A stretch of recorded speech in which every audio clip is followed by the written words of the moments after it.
tó wẹ̀ wo bó ṣe sẹ́rí gbogbo èèyàn mọ́ra wọn kí voice note tó jáde wọ́n ti sọ tẹ́lẹ̀ pé ó máa ń sẹ́rí èèyàn mọ́ra wọn ni ẹ wo ọmọ yẹn wo gbogbo ọ̀rọ̀ tọmọ yẹn sọ àwọn tó bá sọ pé wọ́n believe ẹ̀ àwọn náà ń jáde náà ń gbé níjà ẹni tó bá lè sọ pé gbogbo ohun tí gẹ̀ yẹn sọ wọn believe ẹ̀ àwọn ni wọ́n ń jáde ni wọ́n ń gbé níjà ẹ wo bó ṣe lẹ́rí gbogbo wa pọ̀ ó lẹ́rí wọn pọ̀ ó lẹ́rí wọn pọ̀ ó lẹ́rí wọn pọ̀ torí pé ó mọ ibi tó lọ at the end of the day màmá mi máa ń sọ kíní kan ní tẹ́wọ̀n bá ní kà méjì àfikàn ṣe rẹ̀ ńbẹ̀. àfikàn ṣe rẹ̀. bẹ́ẹ̀ mà tó bá yá ẹ máa wòran kò lè lọ scot-free I can tell you that she cannot this is way extremely too much. ọmọbìnrin mẹ́ta lè lọ. bóde ṣe ń lọ́ǹgì sí i làṣírí yẹn tú. bẹ́ẹ̀ni kò sí truth is not by itself. irọ́ ló máa ń wà ẹ bá pọ́nlọ́pọ́ lẹ́nu pé mo jẹ ráìsì lánàá kí ẹ ti gbàgbé ní ìsìnkú wọn ní kí ẹ jẹ lálẹ́ náà ẹni yan lẹ́yìn tí mo jẹ ráìsì náà ni mo wá jẹ yan ṣé ẹni pé ní fúnra ọ̀pọ̀ kò mọ́lẹ̀. ìlànà sòótọ́ ọ̀rọ̀ ọ̀hún ò ní chẹ́ǹjì ọ̀rọ̀ kan náà máa tẹnu mọ́ ẹ wo bàbá Mohbad sìn àti dọ́gbọ́nà ti ṣẹlẹ̀ tó ti ikú ẹyọ kan ní máa yìí tẹnu mọ́. bọ̀tí ní sáàdì tiwọn wọ́n ti ọ̀rọ̀ nǹkan tó ti tó lẹ̀ narration tó ti tó lẹ̀ tó pa Mohbad á ti fẹ́ tó tẹ́nu. ọ̀la àwọn oògùn ló ń gùn tó fi bìlífù pé sẹ́ẹ̀kì wọ́n á ní gbọ́n ti ní kó fọkàn balẹ̀ ṣùgbọ́n tí ọlọ́run bá ń jẹ́ ọlọ́run tó bá jẹ́ ọlọ́run ní ọlọ́run tó kú lórí igi àgbélébùú tó jíǹde ní ọjọ́ kẹta tó bá jẹ́ pé gbogbo tó ti yẹ irọ́ ni ó máa tó àṣírí wọn ò ní bò oníbò it's just too much ẹ̀wọ̀ èjẹ̀ tó ti ń lọlé aláwo. tó ń lọlé babaláwo. ó ti pọ̀ jù. wọ́n ń ṣòwò fọkùnrin ní èjì ẹjọ́. àìsàn táwọn ọmọ ẹ̀ ń ṣàyẹ̀ disco là ń lé káàkiri wọ́n ṣe máa lọ léètì máa lọ léètì káàkiri là ń lé káàkiri. I'm telling you. Can we contribute, please? So sorry. Let me just you see sometimes for me this is both is a mixture of comedy with unbelievable realities, because by the time you imagine you even know how to go about it or what to say.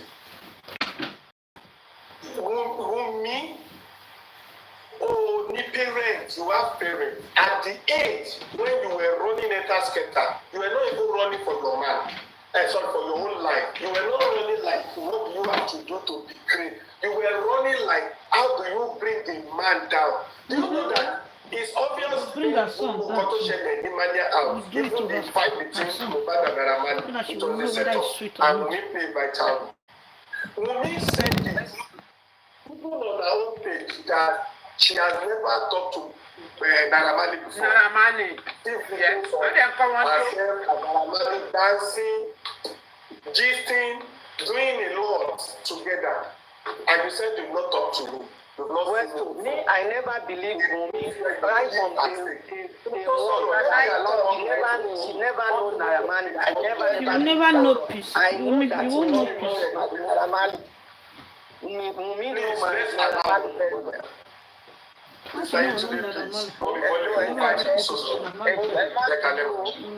No, me more Kalema, but I just want to put this up. Kalema, Ekujo Meta. Yes, ma'am. Ẹ̀pẹ̀lẹ́ iṣẹ́ come out. Iṣẹ́ náà la wà tá a gbé mi sí máìkì wo. That's fine. Cherry, I want to contribute, and in my own point of view, I may be a little bit getting off track from what you people are saying.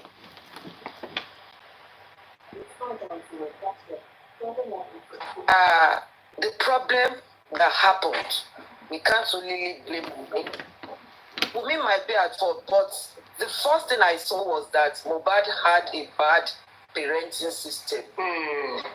The separation or the separated home constituted, or how do I put my language, much what happened to him. Wunmi lè marry to what happened to him. Wunmi ò lè rí gbogbo nǹkan báyìí ṣe tó bá jẹ́ pé bàbá àti ìyá ẹ̀ jọ wà pọ̀ tí ọmọ ẹ̀ dẹ̀ wà lábẹ́ wọn. Ṣùgbọ́n ibi tí Wunmi ti wọlé sí Mohbad lára ó ti rí pé kò sí care fún.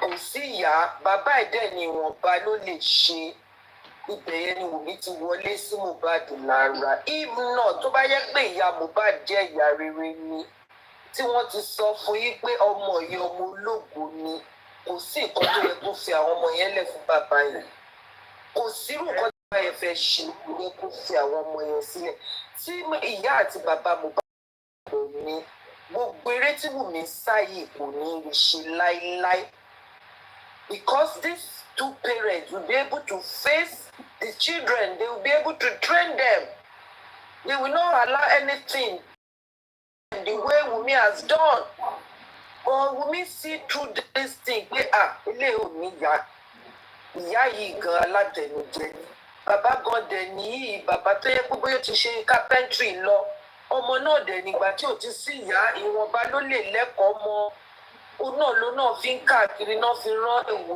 pé ní òfin lọ ṣe mọ̀ téèyàn bá ti ní good parental background kò sí nǹkan tó máa bà lẹ́rù mọ́ akọ̀wé pé wẹ́ gbàtí ìyá ò sí tí bàbá náà dẹ̀ gbé bàbá ti lọ ṣiṣẹ́ kí bàbá tó rówó kó tó rí lè jákèmí náà wá nǹkan tí màá wá jẹ nǹkan tí ọmọ yẹn fi kó sẹ́nu.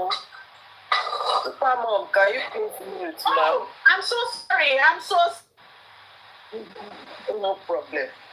So nǹkan tí ọmọ yẹn tó fi kó sọ́wọ́ ènìyàn Wùmí nìyẹn. Ìgbà tí Wùmí ti rí gbà ọmọ yìí kò níyà o kò dẹ̀ sí ẹnì kankan tó fẹ́ mú un dání kò sẹ́ni tó fẹ́ help ẹ̀. Àwọn tí wọ́n ti ń wá àwọn táwọn fẹ́ dè mọ́lẹ̀ àwọn ìyá Wùmí jẹ́ pé láti ilẹ̀ ìyá Wùmí ti ya ẹranko tó ti jẹ́ pé ó ń di ọkùnrin mọ́lẹ̀ yìí àwọn yìí ò fẹ́ ṣiṣẹ́ tó bá ti rí ọkùnrin kan báyìí tó bá ti ní owó àbí nǹkan kan owó yẹn làwọn fẹ́ gbà lọ́wọ́ ẹ̀ wọ́n dẹ̀ ti mú Wùmí lọ ilé olóògùn like what the other people have said Wùmí ti mọ gbogbo wọn ti rán sọ́kùnrin wọn ti rán sí gbogbo ẹ̀ this is what this girl capitalize on nígbà tó rí Mohbad at what age pé bá ti tẹ́ ìná ló ti kúrò lé tó ti ń lọ káàkiri tó ti wà lọ́dọ̀ àbúrò yẹ níbi tó ti ń tọ́tí ṣé bíbí ilé ọtí náà ló wà tán náà ti máa fọ́ gba lọ́mú gba ní gbogbo ẹ̀.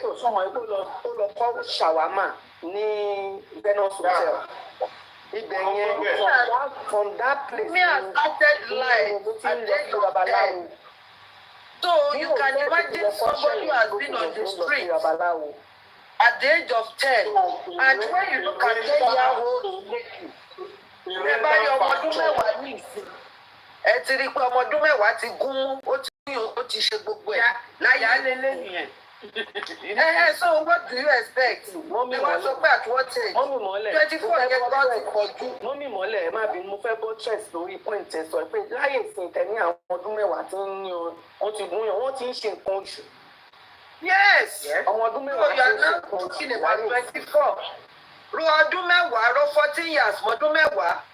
So right from 10 years old lọmọ yẹn ti ya ìyàkuyà ló ti mọ gbogbo nǹkan tó fẹ́ ṣe lọ́jọ́ ayé àwọn àti yẹ ìjì wọn tí wọ́n jí ìjì pé àwọn fẹ́ ba ayé ọkùnrin jẹ́ ni ìjì pé àwọn fẹ́ gba tọwọ́ ọkùnrin ìjì wípé gbogbo ayé àwọn táwọn fẹ́ ṣe báwọn ṣe ba ayé ọkùnrin jẹ́ ni so nǹkan tó ti rò bó ṣe rí Mohbad yẹn tó dẹ̀ rí pé eléyìí òkú ẹ̀ tán eléyìí máa lówó lọ́wọ́ máa ṣe gbogbo ẹ̀ so calculation yẹn ni ló dá gbogbo ẹ̀ mọ́ra pé àfi kò mú ọmọ ẹ̀ balẹ̀ so what do we expect from wọn ti kọ́ tó kàn dùn mí jù tó bá ṣe ń sọ̀rọ̀ yẹn ni pé Mohbad ò ní òbí kì í ṣe pé kò ní bàbá ọkọ tí ọba lọkùnrin lè ṣe ìyá Mohbad gan ló pa Mohbad ìyá yẹn ni ó ṣe ìyá dáadáa ìyá yẹn ló bà iye ọmọ yẹn jẹ́ ìyá yẹn gangan ló yẹ kán bù lẹ́yìn jẹ́ olúbayé Mohbad tètè. wọ́n sọ ló kò pa. ṣebí Wùmí ṣebí ìyá Wùmí ẹbí ìyá ló jẹ́ sí Wùmí tó ń fi bayé ọmọ kan jẹ́ tó fi tìtorí pé ìjẹkújẹ wọn tó fi bayé Mohbad jẹ́ ṣebí ìyá nìyẹn kí ni ìyá Mohbad ṣe tó fi tún ayé ọmọ tiẹ̀ ṣe kí ni ìyá Mohbad ṣe tó fi gba ayé ọmọ tiẹ̀ kúrò lọ́wọ́ Wùmí kò gbá ó dẹ̀ tún kú tọ́nà ìyá Mohbad tó para mọ́ kò tún sọ nǹkan tó pa ọmọ ẹ̀ despite the fact ó mọ̀ ó tún gba mọ́tò ó tún gbowó ó ṣe bálabàla kiri jẹ́ ká gbàdúrà kọ́lọ́ jẹ́ ká níyà rẹ o ká wá láti ilé rẹ o. Jerry The problem of Mohbad came from his background, and I'm not sorry to say. Hello. Wunmi capitalized on his background to do all what she did onto him. I'm sorry. Ẹ jẹ́ kí n dúró náà for now. Okay. Ṣé rí ẹ̀kọ́ tí ọ̀rọ̀ yìí ọ̀bẹ ti gé ọmọ lọ́wọ́? Wọ́n ti sọ̀bẹ sílẹ̀. What I just want every one of us to get from it is that we are mothers. What we can learn from this story to the upcoming young couples. Because Sabani and blame Mohbad or Baba Mohbad ọjọ́ ti lọ. Number one, Wunmi, she's a disaster. She is a disaster. She needs to be eradicated. Kì í ṣe tó yẹ kó gbé mọ́ ní àárín ìlú èèyàn. Life imprisonment ló yẹ kó wà. Why? Ẹ wo láti ìbẹ̀rẹ̀ bàbá yẹn sọ pé Malians kọ́ ló pa ọmọ òun. Bàbá yẹn fi ọ̀rọ̀ síkùn ni. Ẹ wo bí tọ́rọ̀ yẹn ti jáde lẹ́nu. Ìyẹn bẹ́ẹ̀. Ẹ wo ibi tí bàbá Mohbad ti gbé Mohbad lọ sí àrò tó ń tọ́jú ẹ̀. Tí Wùnmí rí pé Mohbad ti kúrò ní ọwọ́ òun. Ẹ wo bí tó ti lọ mú ìyá Mohbad wá. Bọ́mọ yẹn ṣe sọ náà kẹ́lẹ̀ mọ̀ pé ìgbà tó tún gbé dé náà ìyá Mohbad wá sí sáré tákù bàbá yẹn kan fẹ́ pa ọmọ òun. Kẹ́lẹ̀ mọ̀ pé ìyá yẹn náà ti rí pé ìyá alátẹnujẹ ni. Náà nǹkan tèmi kàn fẹ́ ká kí àwọn ọmọkùnrin wá gbogbo àwọn tá a lá lọ́mọkùnrin àti ọmọbìnrin ní pé ọkùnrin especially tó bá ti ń fẹ́ ìyàwó tó bá ti ń gbé ìgbésẹ̀ no matter how love you have for that lady tó ti ní àwọn èèyàn tó nífẹ̀ẹ́ it might not necessarily your mother or your father tó ti ń sọ fún ẹ pé ọmọbìnrin tó ń bá ṣe yìí ò ṣọ́ra o because bí gbogbo wọn ṣe ń sọ ẹ gbogbo ní Malia yẹn náà every one of them wọ́n caution Mohbad pẹ̀lú wọn níbi tí mo fẹ́ ká kọ́ ẹ̀kọ́ ni. As babaláwo irú oògùn wo ló yẹ ká máa ṣe fún àwọn ọmọ at what age? As babaláwo ọmọ 18 years 19 years wa ó ní ẹ bá mi di ọkùnrin mọ́lẹ̀ ó dẹ̀ ní kó lọ mú gbá kó lọ máa ó dẹ̀ ṣé kó dé díẹ̀ di ó dẹ̀ pé fọ́mọ 21 years. Àwọn tí babaláwo yẹn ṣẹ́rẹ́ àwọn babaláwo yẹn ìyá wọn ló ti fi ba ayé ẹ̀jẹ̀ níbi ibẹ̀ yẹn wọ́n fi kọ́ ni wọ́n gbélé lọ́wọ́ ni. Ṣẹ́rẹ́ àwọn babaláwo ẹ jẹ́ ká sọ̀rọ̀ yìí o ṣẹ́rẹ́ àwọn àáfà tó gé Mohbad yẹn gbogbo àwọn babaláwo ìgbà tó ń sọ pé wọ́n ní ilẹ̀ gbogbo wọn yẹn they still have to be brought to the book tó bá fẹ́ ká fẹ́ justice. Ṣẹ́ríjọ́ tí ọmọbìnrin tí ọkùnrin ìyá kan bá ń sọ pé ọmọ òun lọ lé olóògùn pé kán táì ọmọ òun dáhùn ẹ wo bí tí tó táì Mohbad dé tí Wùnmí wá bàjẹ́ báyìí ẹ jọ ṣé ìyá Mohbad ṣoore fún ìyá wọn ṣó ṣoore fún wọn fúnra ẹ nísìn ṣé kò báyé wọn fúnra ẹ jẹ despite pé kò ìkú náà ṣáyé wọn ò ti bàjẹ́ ni. Fine the only thing tó lè tọ́ wọn láwọn ti ní àkáǹtì àwọn olówó Mohbad ní owó bọ̀ ṣé ó lè fi ẹ̀mí kíkùn náà owó yẹn ṣá. Wait, is there a way we can use this case to advise our spiritual fathers, babalawos? No, the spiritual father, spiritual fathers are nǹkan tó fẹ́ jẹ làwọn wà. Yeah, but it has to be with. So a 15 years old girl can go to Babalawo and say, "Eba mi di ọkọ mi," and Babalawo will cook a complete adìyẹ, complete fowl, complete pepper. Even 10 years ago, Jerry, ó ti wà. Àwọn ó wà kódà ẹ wò Westo aládìẹ yẹn wọ́n ń ta lórí igbá nìsín.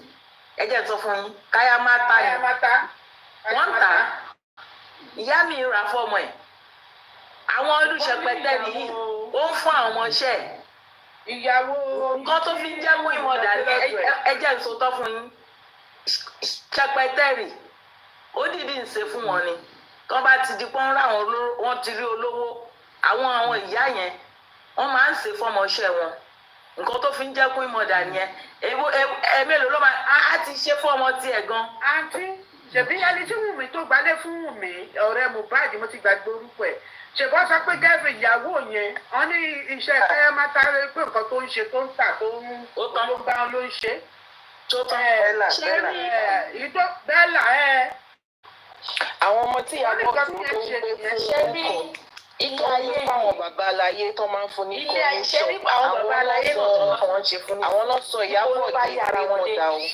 àwọn bàbá aláyé ní ìpàdé àgbàdà end up ayù fún àwọn olóògùn fún ayù fún ṣẹ́rí àwọn ọmọ tó máa ń gbé pàrọ̀ fún lẹ́kìn tó bá dẹ̀ máa tó kí fún ẹ̀ wọ́n máa tírẹ́tì wọn ó máa tírẹ́tì wọn pẹ̀lú ogun ní pé tó bá lọ tó bá wa mú commission wá fún nǹkan báyìí ló máa ṣe fún wọn. sórí wù wọn fún rẹ̀ gan ó ti wà lórí gunpowder bó ṣe wà ẹ́ olóògùn tó ṣoògùn fún rẹ̀ gan ìyẹn ká ti máa ṣoògùn fún báyẹ̀ máa ṣe bàjẹ́ tí ò ní rántí àti dárúkọ òun ọ̀tọ̀ máa ti gbé kúlé lọ́wọ́ pé kó náà búra tó máa dárúkọ àwọn ayé wọn ti jọ bàjẹ́ nǹkan tèmi kàn máa ń fẹ́ kí ọmọkùnrin especially ṣẹ́rẹ́ àwọn obìnrin most ọmọbìnrin mi kò wọ́n mọ̀ wọ́n máa rò pé wọ́n ń kọ́ àwọn ní ẹ̀kọ́ ni ẹ̀kọ́ burúkú sì ni tí ọkùnrin bá ti ń fẹ́ ìyàwó mò ń sọ fún yín tẹ́tírí tó ti ń ṣe ẹ wo gbogbo bó ṣe live ní malians ọgbọ́n yẹn ló fi mú Mohbad kúrò lábẹ́ malians tí Mohbad rò wípé malian lọ̀tá ṣe rí ète yìí ó ti wà tipẹ́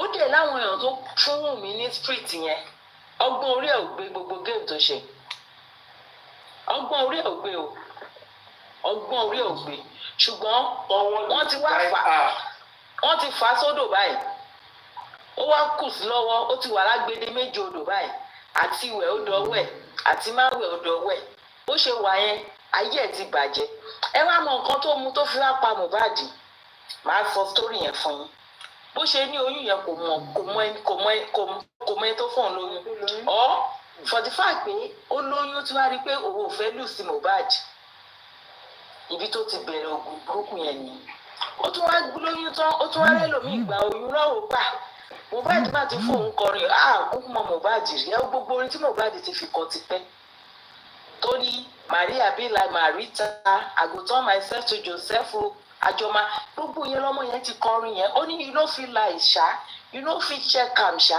so gbogbo ìgbà yẹn ó dáa kí òbí máa ní confidence gan nǹkan tó ṣe bàbá Mohbad tèmi ni pé wọ́n ń sá láti má ṣe Mohbad ṣe ń gbọ́ mi ṣe rí tọ́mọ wa táwọn ọmọ òbí tó bá ti pọ̀ mọ́ wọ́n ti ní owó díẹ̀ àwọn òbí wọn wá sọra wọn di ọmọdé wọn máa bẹ̀rù àti sọ òótọ́ fún ọmọ wọn ibi tí bàbá Mohbad ti ṣí yẹn ìyá Mohbad gangan ni eku ẹ dá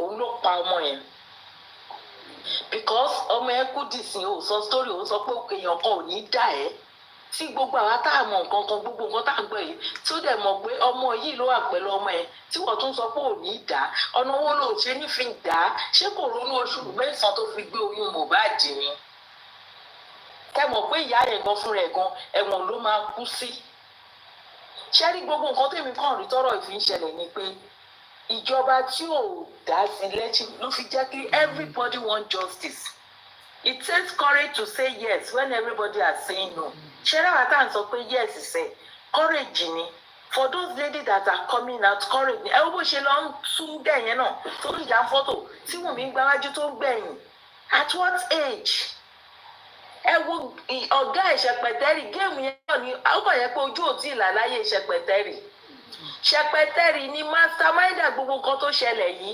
ṣẹpẹtẹrì tẹ̀lé Mohbad lọ London náà ṣẹpẹtẹrì gangan ló yẹ kó draw she knows a lot Naira Marley dẹ̀ ni wọ́n ṣe ń sọ you should come out and say this truth àwa òbí ẹ jẹ́ ká dúró ká má sọ pé torí àbímọ àdúrà ká bímọ kọ́ mọ wa kó jù wá lọ ṣùgbọ́n tó bá jù wá lọ mí pé ká má lè fi ẹnu sọ òtítọ́ ọ̀rọ̀ fún this thing I don't want it kí ló kọ́ bàbá Mohbad láti lé wọn jáde ní inú ilé ọmọ wọn káwọn gan di máníjà. It's not that easy. You see, Baba said some things that there was a time he tried to bring separation. It was Mohbad that was running after Wunmi that Even Wunmi carry bag to the place that he... Because of the juju don't enter Mohbad body that time. Try to separate Mohbad them. is not ready to listen to anybody.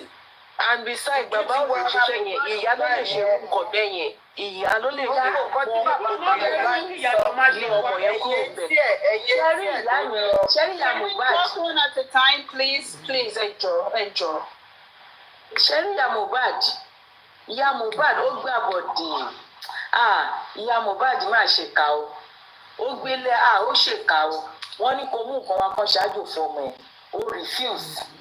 Ọmọ ẹ̀ ní kó má lọ. Ó lọ. Ọmọ yẹn kú. Ìyá yẹn ní ìyàwó ọmọ yẹn pẹ̀ pé kí ilẹ̀ iṣẹ́ ti gbọ́. Ó ní ògbọ́. Náà wọ́n tún mẹ́rin lé ó wá sọ pé náírà. Ẹ̀rí pé orí ìyá yẹn burú. Àtìgbà yẹn ló ti ń bá gbogbo àwọn tọ́jọ́ pa ọmọ ẹ̀ tó bá wọn ṣọ̀rẹ́. Ta ni ìbá má ti mọ the truth bó ṣe ya Mohbad. Àdáwù máa ẹ̀wò ọ̀rọ̀ ẹ̀ tí ń bá rò máa ní ìfẹ́ máa rò ẹ̀mí máa yàn. And now ọmọbìnrin yẹn náà tún sọ pé bàbá yẹn tọ́jú ọmọ yẹn Wùnmí fi fóònù pé ìyá Mohbad ò tẹ̀ tí farabalẹ̀ pé kí ló ń ṣẹlẹ̀ òun pariwo lé ọkọ ẹ̀ pé kó má pa ọmọ ẹ̀ ọmọ tó ti fílẹ̀ ní 10 years. Ìṣínà ṣẹ́rí woman yẹn nǹkan no èmi dé ẹ̀kọ́ lèmi dẹ̀ fẹ́ nítorí Wùnmí ti ṣe ṣùgbọ́n Wùnmí ò ní fara rẹ̀ lọ kódà wàláì kò ní fi ara rẹ̀ lọ kò ní escape ẹ̀ but it's just a case study for young ones now ṣé tó gbìyànjú bá ti ń parọ́ fún yín tó ti ẹ ti ń sọ̀rọ̀ tẹ ti ń ka mọ́lé kínní tó ti ń bẹ̀rẹ̀ ẹ tètè máa fura gbogbo ọmọkùnrin mò ń sọ tó bá ń gbọ́ mi lénìí ẹ máa fura tẹ́ bá ti di pé obìnrin ṣe kókókó àbí ìyá ìyàwó gan kì í ṣe ìyàwó tó lè dúró lójú yín tó máa sọ òtítọ́ ọ̀rọ̀ fún ọmọ ẹ̀ ní ojú yín tẹ́ ń fẹ́ ọmọ ẹ̀ ẹ fura ẹ má gbà láyè sí ọlé yín ìyá ìyàwó tó di pé ẹ máa sọ̀rọ̀ yín àti ẹ̀ ó máa di pé wọ́n máa ṣáìdì ọmọ ẹ̀ lé ẹ̀yin tí ẹ jẹ́ ọkọ lórí nínú ilé yín ẹ fura ìyá yín bàbá yín ẹ̀yin ọkùnrin ẹ fi wọ́n ṣe the best friend. Ó fi Ọlọ́run bẹ gbogbo àwọn ọmọkùnrin especially irú Wùnmí yìí ká má tún rí rẹ̀ mọ́ ni igbó rere irú wọn nílẹ̀ ní ayé àtijọ́ wọ́n máa ń gbó wọn lọ ní igbó ni igi ló máa fi ń tirú wọn wọnú igbó tó máa lọ bẹ́rí wọn dànù. But why is her mother so quiet? Why is her mother so quiet? Why is she so silent? Why is she so? You know why she's silent? Well, do you know why she's silent? She's silent because she's guilty. She knows everything from day one. Ìgbà tó ti ń gbowó lọ́wọ́ wọn yẹn lónà àti ìyá tó dé náà ti gba ayé ọmọ ẹ wọn gba wọn nígbà kó mọ ṣèbí ó búyè bàbá Mohbad nínú ilé ọ̀rọ̀ tó wà lẹ́nu. Wọ́n ti fi náà mọ thank you kí ó dé òdẹ ní silent mọ́ tó lè táyà kó tó ń bú bàbá ọkọ ọmọ ẹ nínú ilé níjọ́ súná tí ìjọ náà ìṣèyàwó ọmọ ẹ ò tí ì ṣèyàwó ọdún kan náà ọmọ ẹ dẹ̀ tún ṣèyàwó kò pé ọdún kan ọkọ yẹn kú mọ́ lórí ọmọ yẹn ní God láti pe bàbá yẹn kó tún máa ṣépè fún bàbá yẹn máa kú ẹ̀yin lẹ pa promise ìjọ ẹ̀ lèmi ti mọ̀ pé ọmọbìnrin mi ló pa Mohbad mo ti sọ lórí platform Papariano mo fi more than 30 minutes sọ̀rọ̀ ó ní do I live with them mo ní Wùnmí ló pa Mohbad ó ní madam mo ní Wùnmí ni ó pa Mohbad mo ní kán gbàgbé ní other things wọn ló pa Mohbad ó fi pé gbogbo ìwà tó wù yẹn ó ti rí pé Mohbad ti rí ó lo oògùn títí Mohbad fi ń kọrin náà ó wà wọ pé kí ló kù. 1 minute to back you up. Tomi said everything that is happening Mohbad was aware. Mohbad knew about everything, but Mohbad said if I should run or if I should leave her, she's going to kill me. She said it, still in the voice note. And she said a lot of people went through a lot of things, like evil things in the hand of Wunmi, but they are just not happy about the way social media take things, like their social media, they have this phobia for social media. If not, a lot want to come out. So many people want to come out.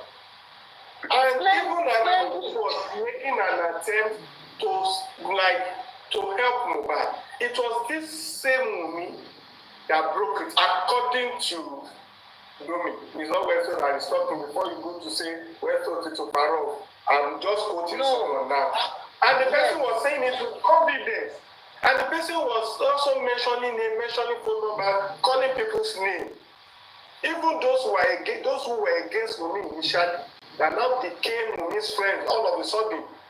I don't understand what has happened. Even the way that Domi has narrated everything. Westo, Sherry ìwà òun gangan ní gẹ̀yìn sọ. Tó bá ti ṣe nǹkan, àwa máa mú orí èèyàn méjì, àwa máa fi gbára. Are you with me? That is why ó wá ní àwọn èèyàn, ó wá lówó Mohbad. He's using Mohbad's money and his energy to fight back. Bíbí tí mèmí kàn rí pé tí Mohbad ti wá weak finally ni pé for him to have let Wunmi be in charge of his account. Nǹkan tó fún wọn ní agbára tán nìyẹn. Because tó yẹ pé kò ní owó Mohbad lọ́wọ́ ni, she won't get to this level. She will never.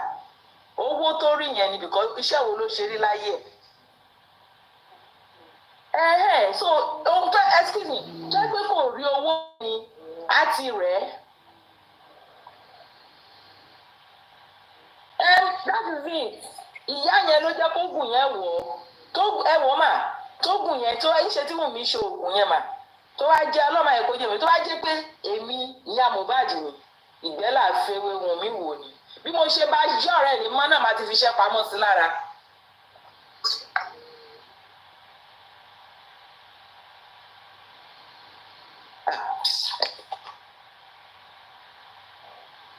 Thank you. Kọ́tẹ́mi ó sọ fún Westo yẹn pé ó ti ní connections tó fi ń threaten àwọn people yẹn. Ó lé kò dé ń lo everybody. Even nǹkan àwọn agan tá à ń sọ̀rọ̀ lórí kínní ṣé Westo sá kúrò Nàìjíríà ni? Arífá ńkọ́? Lórí ẹ̀ṣẹ̀ tó ṣẹ̀ at your age ó dẹ̀ fẹ́ challenge the whole world at her age who is she? Ìyẹn lèmi máa ń sọ pé who is she? Kẹ́lẹ̀ mọ̀ pé anybody tó bá ń support ẹ̀ gbogbo wọn máa go down láàrin gbà because irú wọn ò gbọdọ̀ wà ní Nàìjíríà wọ́n máa oppress we don't want them tó bá yẹ torí ẹ̀ la máa protest àtún protest people like her cannot do like that and go away with it. The DNA everything must be done, true justice must be done. Who is she? Ta ló bí? Ta ni yẹ? Ta ni bàbá ńlá kó bàbá ẹ̀? Kò ní dá fún gbogbo àwọn tó ń support ẹ̀. Kí ló dé? Ṣojú ò tì wá ní Nàìjíríà. Ó yẹ sọ ọmọ òun ọmọ 22 irú òbò ló wà lóko ìdí ẹ̀. Tó fi ń ṣe tó rò pé bóyá she somebody. Kí ló gbé sídìí? Who is she? It need to stop. We need to really àti ẹ̀gbọ́dọ̀ dákẹ́ ni. Lórí ètò ọmọbìnrin yẹn sọ yẹn àwọn èèyàn wọn gbọ́dọ̀ àyàn ní ṣó safe kò safe ó safe mọ̀nùkà Wùnmí ló máa lọ sí ẹ̀wọ̀n yóò lọ sẹ́wọ̀n àwọn èèyàn tó rẹ́dì àti ṣe jungle justice tó wá ṣe fún un because yíyan ń ṣerú ẹ̀ yìí kó mu jẹ kí ló dé ó pààyàn mọ́dà ní èyí ẹ̀ ìwọ ló ń ṣe birthday ìwọ ló ń rìn kiri ìwọ ló ń jó ìwọ ló ní kàn ṣe léyìí who is she? Ṣé kò tí hàn bóun gangan ló ṣiṣẹ́ yẹn? Do we need anybody even to come out again on here to say that this is what Wunmi did? Do we still need anybody to come and tell us their own story before we know the reality? What's going on? We have judges, we have psychologists, we have gbogbo àwọn èèyàn tó ní ọpọlọ ńlá ayé yìí. We go make a nation to be a nation, a state to be a state. But Wunmi did this, even the governor is accordingly, allegedly, wọ́n ṣe dẹ̀ to imagine, wọ́n ní kán wá sọ, wọ́n ní wọ́n gbé ọtí lọ sí ọlọ́pàá. Ṣé kò yẹ kí gbogbo àwọn ẹ̀kan kan ní what? Is it not too much? Then tá a bá lè get kínní, who next? Tẹ́lómìnà bá pa ọkọ̀ ẹ̀ á lọ bá Wunmi ni. Wunmi are the godmother of killers. Are the godmothers of Apokojaye. Are the godmother kan lọ káyàn wọlé kan ní kó bọ́ra ẹ̀ lẹ̀ kankan yà ní naked torí pé wọ́n mọ truth wọn wọ́n mọ secret wọn. All this need to stop. We need to say no to injustice. We need to say no to injustice. Wọ́n ní DNA, wọ́n ló mú fọwọ́ lálẹ̀, wọ́n ló máa tó ṣe, nǹkan tó ṣe tó tì lọ lójú. Padà rí after títí àwọn èèyàn mélòó tó ti ní kéèsì DNA tó ti lọ ṣe. Who is she? Àwọn wo wá ní on top tó wà lábẹ́ yìí? Who are those? Are they God? Ṣé wọ́n ń bọ̀ wá ní àbí wọ́n ra data fún wa ni? Who are they? Tí o pé bí ìlú tí ò sófin ni wọ́n ń pé kò sí ẹ̀ṣẹ̀, òfin tí ò sí ni. So the reality has come out. Everybody has known the truth. Ẹ wọ àwọn èèyàn tó lọ sẹ́wọ̀n lórí pé wọ́n kàn tẹ̀ analyse ni o. You stop this before they know they will come and carry you in your house. Àwọn tó ń carry ìbọn dẹ̀ bí ẹ kọ́ lọ mú wọn, kọ́ mú kọ́ gbé mọ́lẹ̀, kọ́ tẹ̀ ní kó sọ òtítọ́, ká tiẹ̀ gbọ́ pé wọ́n arrest ẹ̀ for a day. For Christ aloud. Ṣé kò gbàyàn nínú jẹ́ ni? I don't even believe all these guys should have come out and be saying this before the right thing should have supposed to be done. But mo kàn ń sọ pé àwa òbí tó kù ẹ jẹ́ ká bá àwọn ọmọ wa máa sọ̀rọ̀ ká má dẹ̀ fi wọ́n sílẹ̀ tó bá ti ń ṣe bàjẹ́ tí irúgbó ọmọbìnrin ti ń hùwà bákan ẹ tètè pé ọlọ́gbẹ́ni mi ó yá mi èyí tí mo sọ fún ẹ ó yá wá bá mi lé o. Bó ṣe jẹ́ nìyẹn bàbá Mohbad ọlọ́run àtúbọ̀ ọ̀rọ̀ bàbá yẹn lọ́kàn is a father ṣùgbọ́n ìyá ẹ̀ yẹn òun àti ìmọ̀jọ máa lọ sẹ́wọ̀n ìyá burúkú ni olórí burúkú ìyá bí agbani ní tẹ̀rírú ìyá olóṣù wọ́n tún gbé mọ́tò kó sí fún ó tún gbà olóhùn wa mọ́tò what a shameful mother what a shameful mother kò tí ẹ gbàdúrà pé kò tí ẹ rò pé òun lè rọmọ òun lójú àlá kó ń pàdé ẹ lójú àlá kó máa ní pé màmá nǹkan báyìí lẹ̀ ń ṣe àbí èmi kò sí àní-àní ju pé kí justice kó bẹ̀rẹ̀ nísìnyí true justice kọ́ mú mi kọ́ tiẹ̀ ní kó wá sọ tiẹ̀ èmi ò tí tún gbà pọ́ ló pa kọ́ tiẹ̀ invite ẹ̀sẹ̀ ẹgbẹ́ ìkárímọ́ gan sọ pé Wùnmí máa ń kọ ọ̀rọ̀ fún ọlọ́pàá ní ẹjọ́ tó ọlọ́run who is she in Nigeria who is she is the high time ta ní no to injustice tèmi nìyẹn. Westel, can I just quickly say something, please? Super Mom, you have the floor, honestly. Good evening, everyone. I just want to listen. Commenters and the panelists. Everybody has said well. And regarding to the voice note Bukky just say played for us. It says a lot. It says a lot. But at the same time, I'm going to go back to Mohbad's parents. Because had it been Mohbad's mother was in his life, this wouldn't have happened. It wouldn't have happened. The boy lacked a parental guidance. Even though the father tried, he tried his best. But let me be honest with you, it wasn't enough. It wasn't enough. But it's too late now. Me? Just like Mohbad lacked the parental guide, Wunmi herself, she lacked the parental guidance. She did. Because her mother wasn't there when she was growing up too. According to Wunmi, when this Mohbad case first started, on one of her posts, she wrote it there that she was raised by the streets. Because she was raised by the streets. Listen to that kind of statement. So what do you expect from such girl? What do you expect from her? Supermom, do you think Adura is also going in the way of Mohbad? Because in a way, Mohbad was just consumed by women. Don't you see women around Adura trying to give him a direction, say this one, like they just put him under themselves, like they've already what he wanted. In fact, Chebi at the NET Mohbad, ilé ó dàbí pé ṣe náà lọ wá ẹyẹ odó tó bí dáadáa lọ bóyá àṣà ó dàgbà àṣà.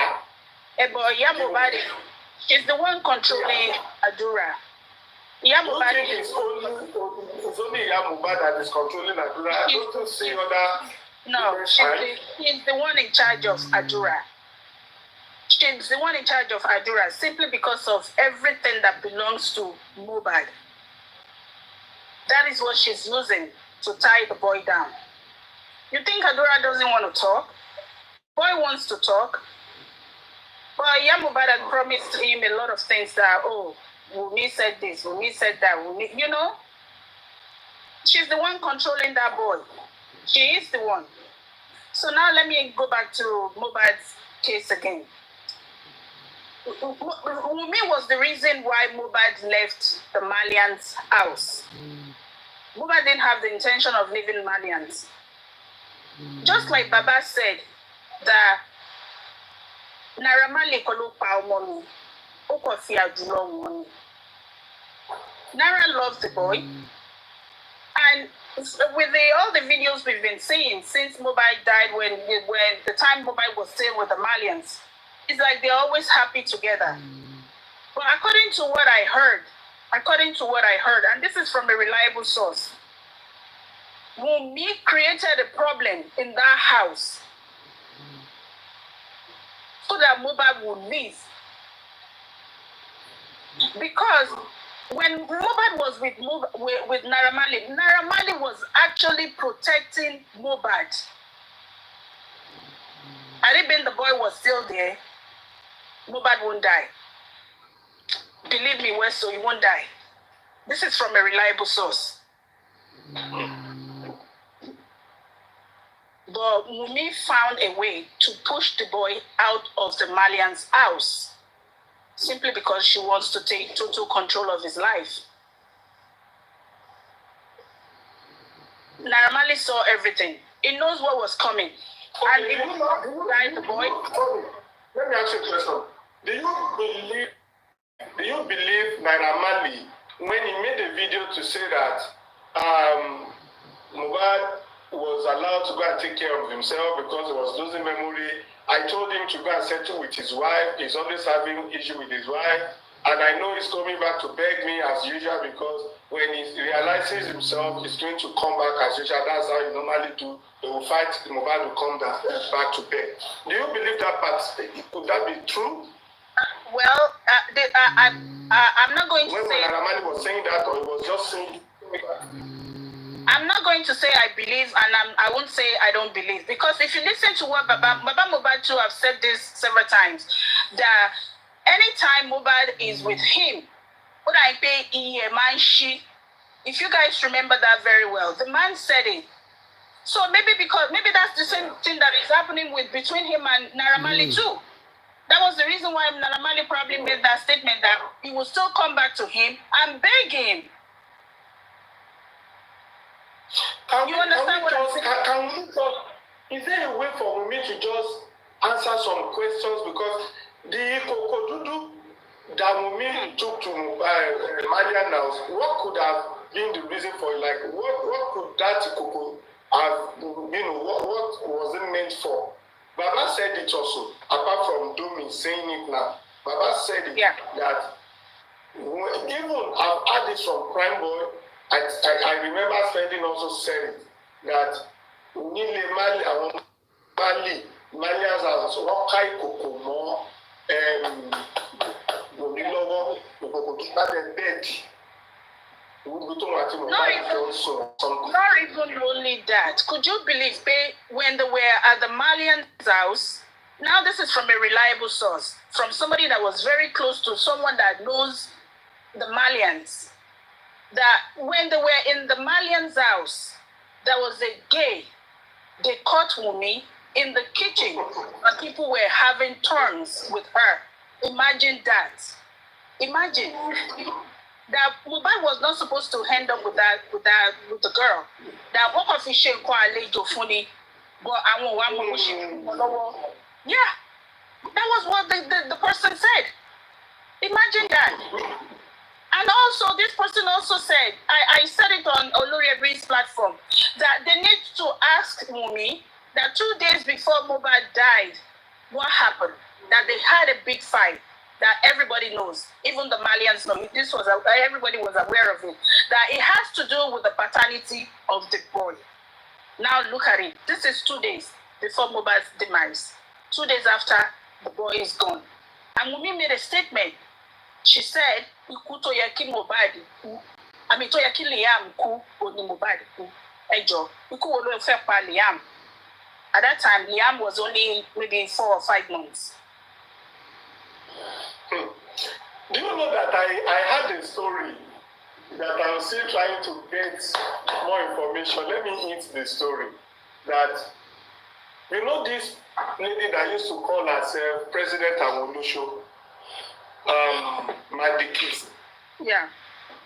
Do we all know Madikis? Or maybe we've heard about Madikis. I heard that Wunmi and Mohbad they have had several fights because of Madikis. That Wunmi was fighting Mohbad because Mohbad was allegedly dating Madikis. To the extent that Wunmi was saying that probably she has come Madikis, or maybe she will come Madikis and warn Madikis that Madikis should stop calling. That Mohbad said, "She won't stand the Madikis in the Madikis or something." You know, I heard that story, and I'm trying to know more and more. To the extent that you see, I think what Wunmi was so insecure, feeling like fighting her own shadow, and she was so obsessed with Mohbad, and I won't call it love. I just see that this one get glory now, this one make her capture this one so that this one will be my own ATM or something. I think that is what that happened. And that was what a lot of people that was backing with me spiritually were saying, to say, we get this kind of guy, we get this kind of money, we won't call let them go. Carry a picture, carry a picture, come, this, that. I think that is exactly why it was so much. Because we can't call that love. If it is love, you will be protective, you will be guiding, you will have advisors. At the time both of you are making it, you want family to come and, you may not want family to take over because you may be feeling insecure with the family as well. But at least, I know when a woman is in love, genuine love, true love, not obsession. All of these things has really shown that no, there is more to it. And now, I understand why Karimo was so angry that she is not even ready to forgive her mom. I now understand. Because that family, I must be sincere, me and Mommy were first up with you understand? That is why I think Karimo is not even ready to listen to anything that has to do with her family or mother. I'm just seeing it from that direction. And for those who are saying Karimo is going overboard, she can talk to anybody, and so on. That is a fact. But looking from the angle that someone who doesn't even care about what her mom has done to her, when another person's mother is coming to do anything, someone that doesn't even think that she has a mother. So we can begin to understand from that part that family. No.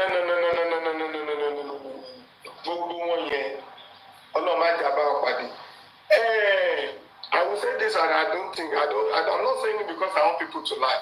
I have a small boy that is growing, and I know from that family they are also producing, they are having younger ones. As my son is growing, I'm monitoring. Please, what is the surname of the person you want to marry? Don't go that area, because if you now grow to the level of getting girlfriend or married, you're not coming to bring a girlfriend that is coming from that background, that antecedent, that circle is a no-go area. Anyway, let me give another person the microphone. What show? Not be only me at the top. This I'm not selfish. I'm not saying it because it's only my thinking. I'm saying it so that all of us can learn from it because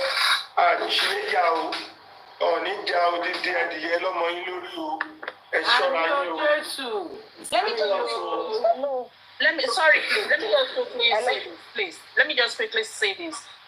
Westo, Wunmi use Mohbad's situation to damage his life. She used Mohbad's situation to damage his life.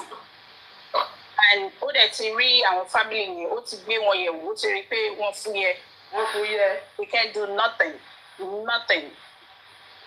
Even when Mohbad himself was still alive. So I'm just going to advise us, we the parents, whether we are single or married, let's make sure we are in our children's lives. It's very important. Very. Another thing I noticed, let me just tell us, is that Mohbad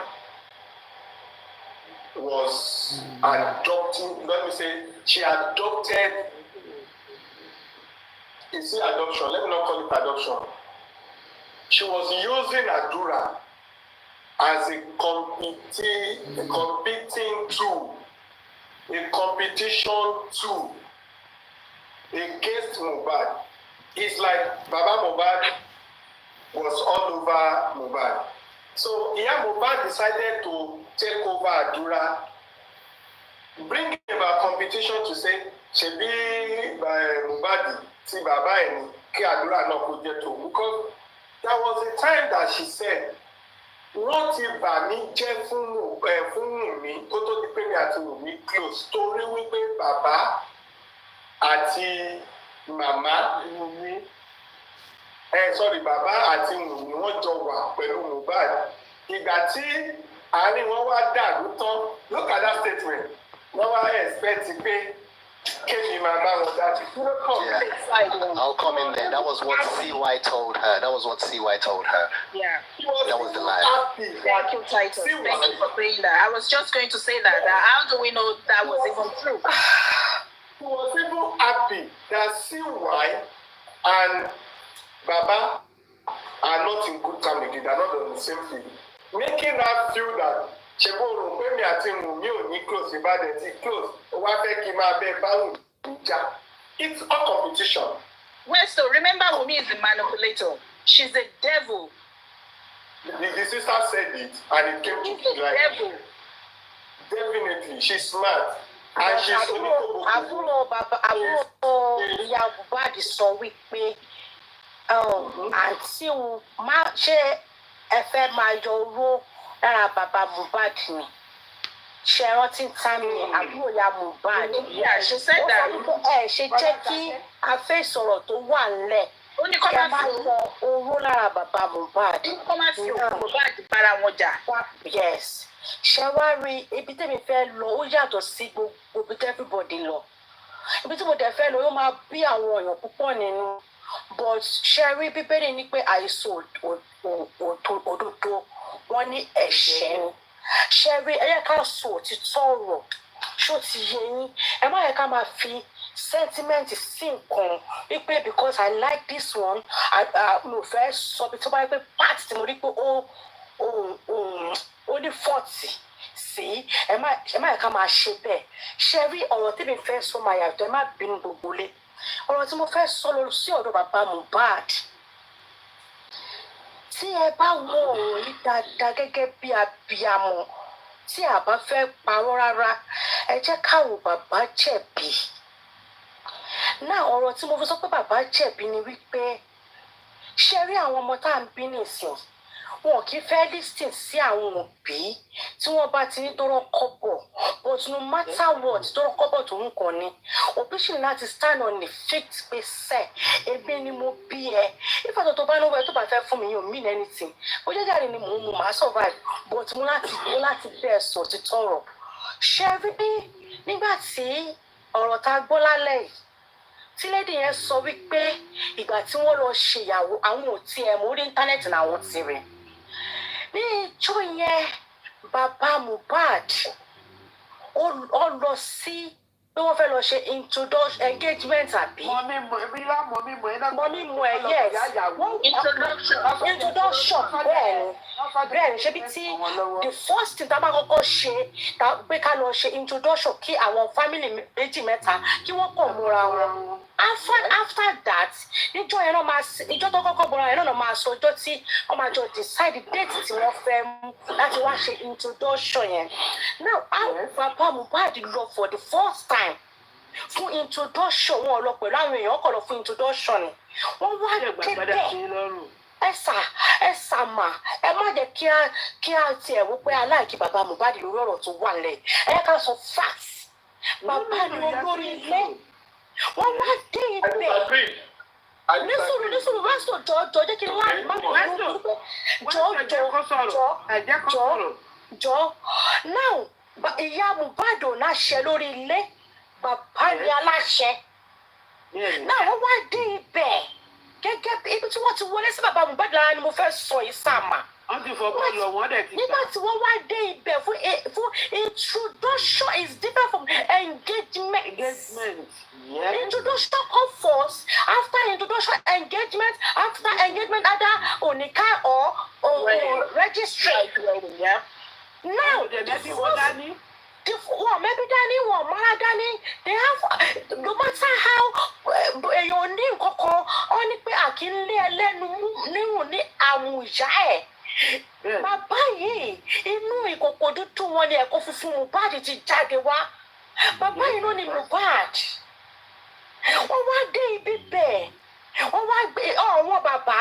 Wọn ò jọ bẹ́ẹ̀ ní any agreement pẹ̀lú bàbá pé aṣọ tẹ́ fẹ́ wọlé ní tá fẹ́ fún yìí. Wọ́n ti lọ rán aṣọ sáìsì bàbá sílẹ̀. That is it's a big insult. That is a big insult. Bola Abuja, sorry, please. Let me quickly say this. I've heard everything you've said. I understand what you're saying. But if we remember very well, Imbati ya Mohbad jáde, no sorrow, ya Mohbad ní olóhùn ṣe wedding fún ọmọ òun. Okay, ma. We know if Baba will try láti fight wọn níjọ́ yẹn. Okay, ma. We were not there.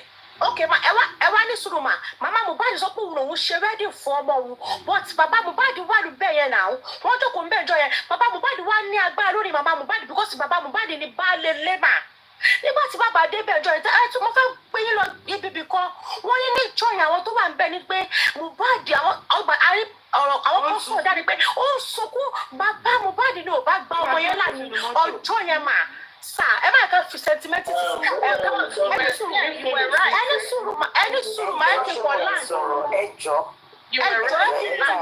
me 5 minutes, ma. My rag, madam, ẹjọ́ mà ṣé wá rí kánú Mama Mohbad ló ṣe ready ṣé Mama Mohbad ló lórí ilé ni òkè nígbà tí wọ́n wá dé ibẹ̀ níjọ́ yẹn ṣé máa gbọ́ mi gbà tó dé bẹ́ẹ̀ níjọ́ yẹn wọ́n gbàṣọ sí wọn lọ́rùn pé àwọn fẹ́ ṣe introduction engagement with introduction bàbá ní láti dúró jọ pé kò ń ṣe ọ̀rọ̀ àwọn àti àjọsọ wọn káyọ̀ bàbá kúrò bẹ́ẹ̀ níjọ́ pé I will never do this kind of things I still have family my family needs to be sit down in the engagement. Kani bàbá lọ níjọ́ yẹn ni because Mohbad kìí ṣe gbogbo yóò dìde fẹ́ ṣe ìgbéyàwó yẹn Mohbad ò dìde fẹ́ ṣe ìgbéyàwó yẹn you can hear 2, 3, 4, 5 people tó jọ yẹn Mohbad sọ pé Mohbad don't want to do that kind of thing if you say nobody knows kí náà ti gbé sọ bẹ́ẹ̀ prime boy sọ bẹ́ẹ̀ tí prime boy bá purọ́ ṣé lẹ́dí tó tún sọ yìí náà tún parọ́ ni wípé Mohbad dà kí n jọ yẹn kani bàbá lọ níjọ́ yẹn that very day kọ́ bá dúró bá wọn ṣe kọ́ Mohbad àtẹ̀lé bàbẹ́.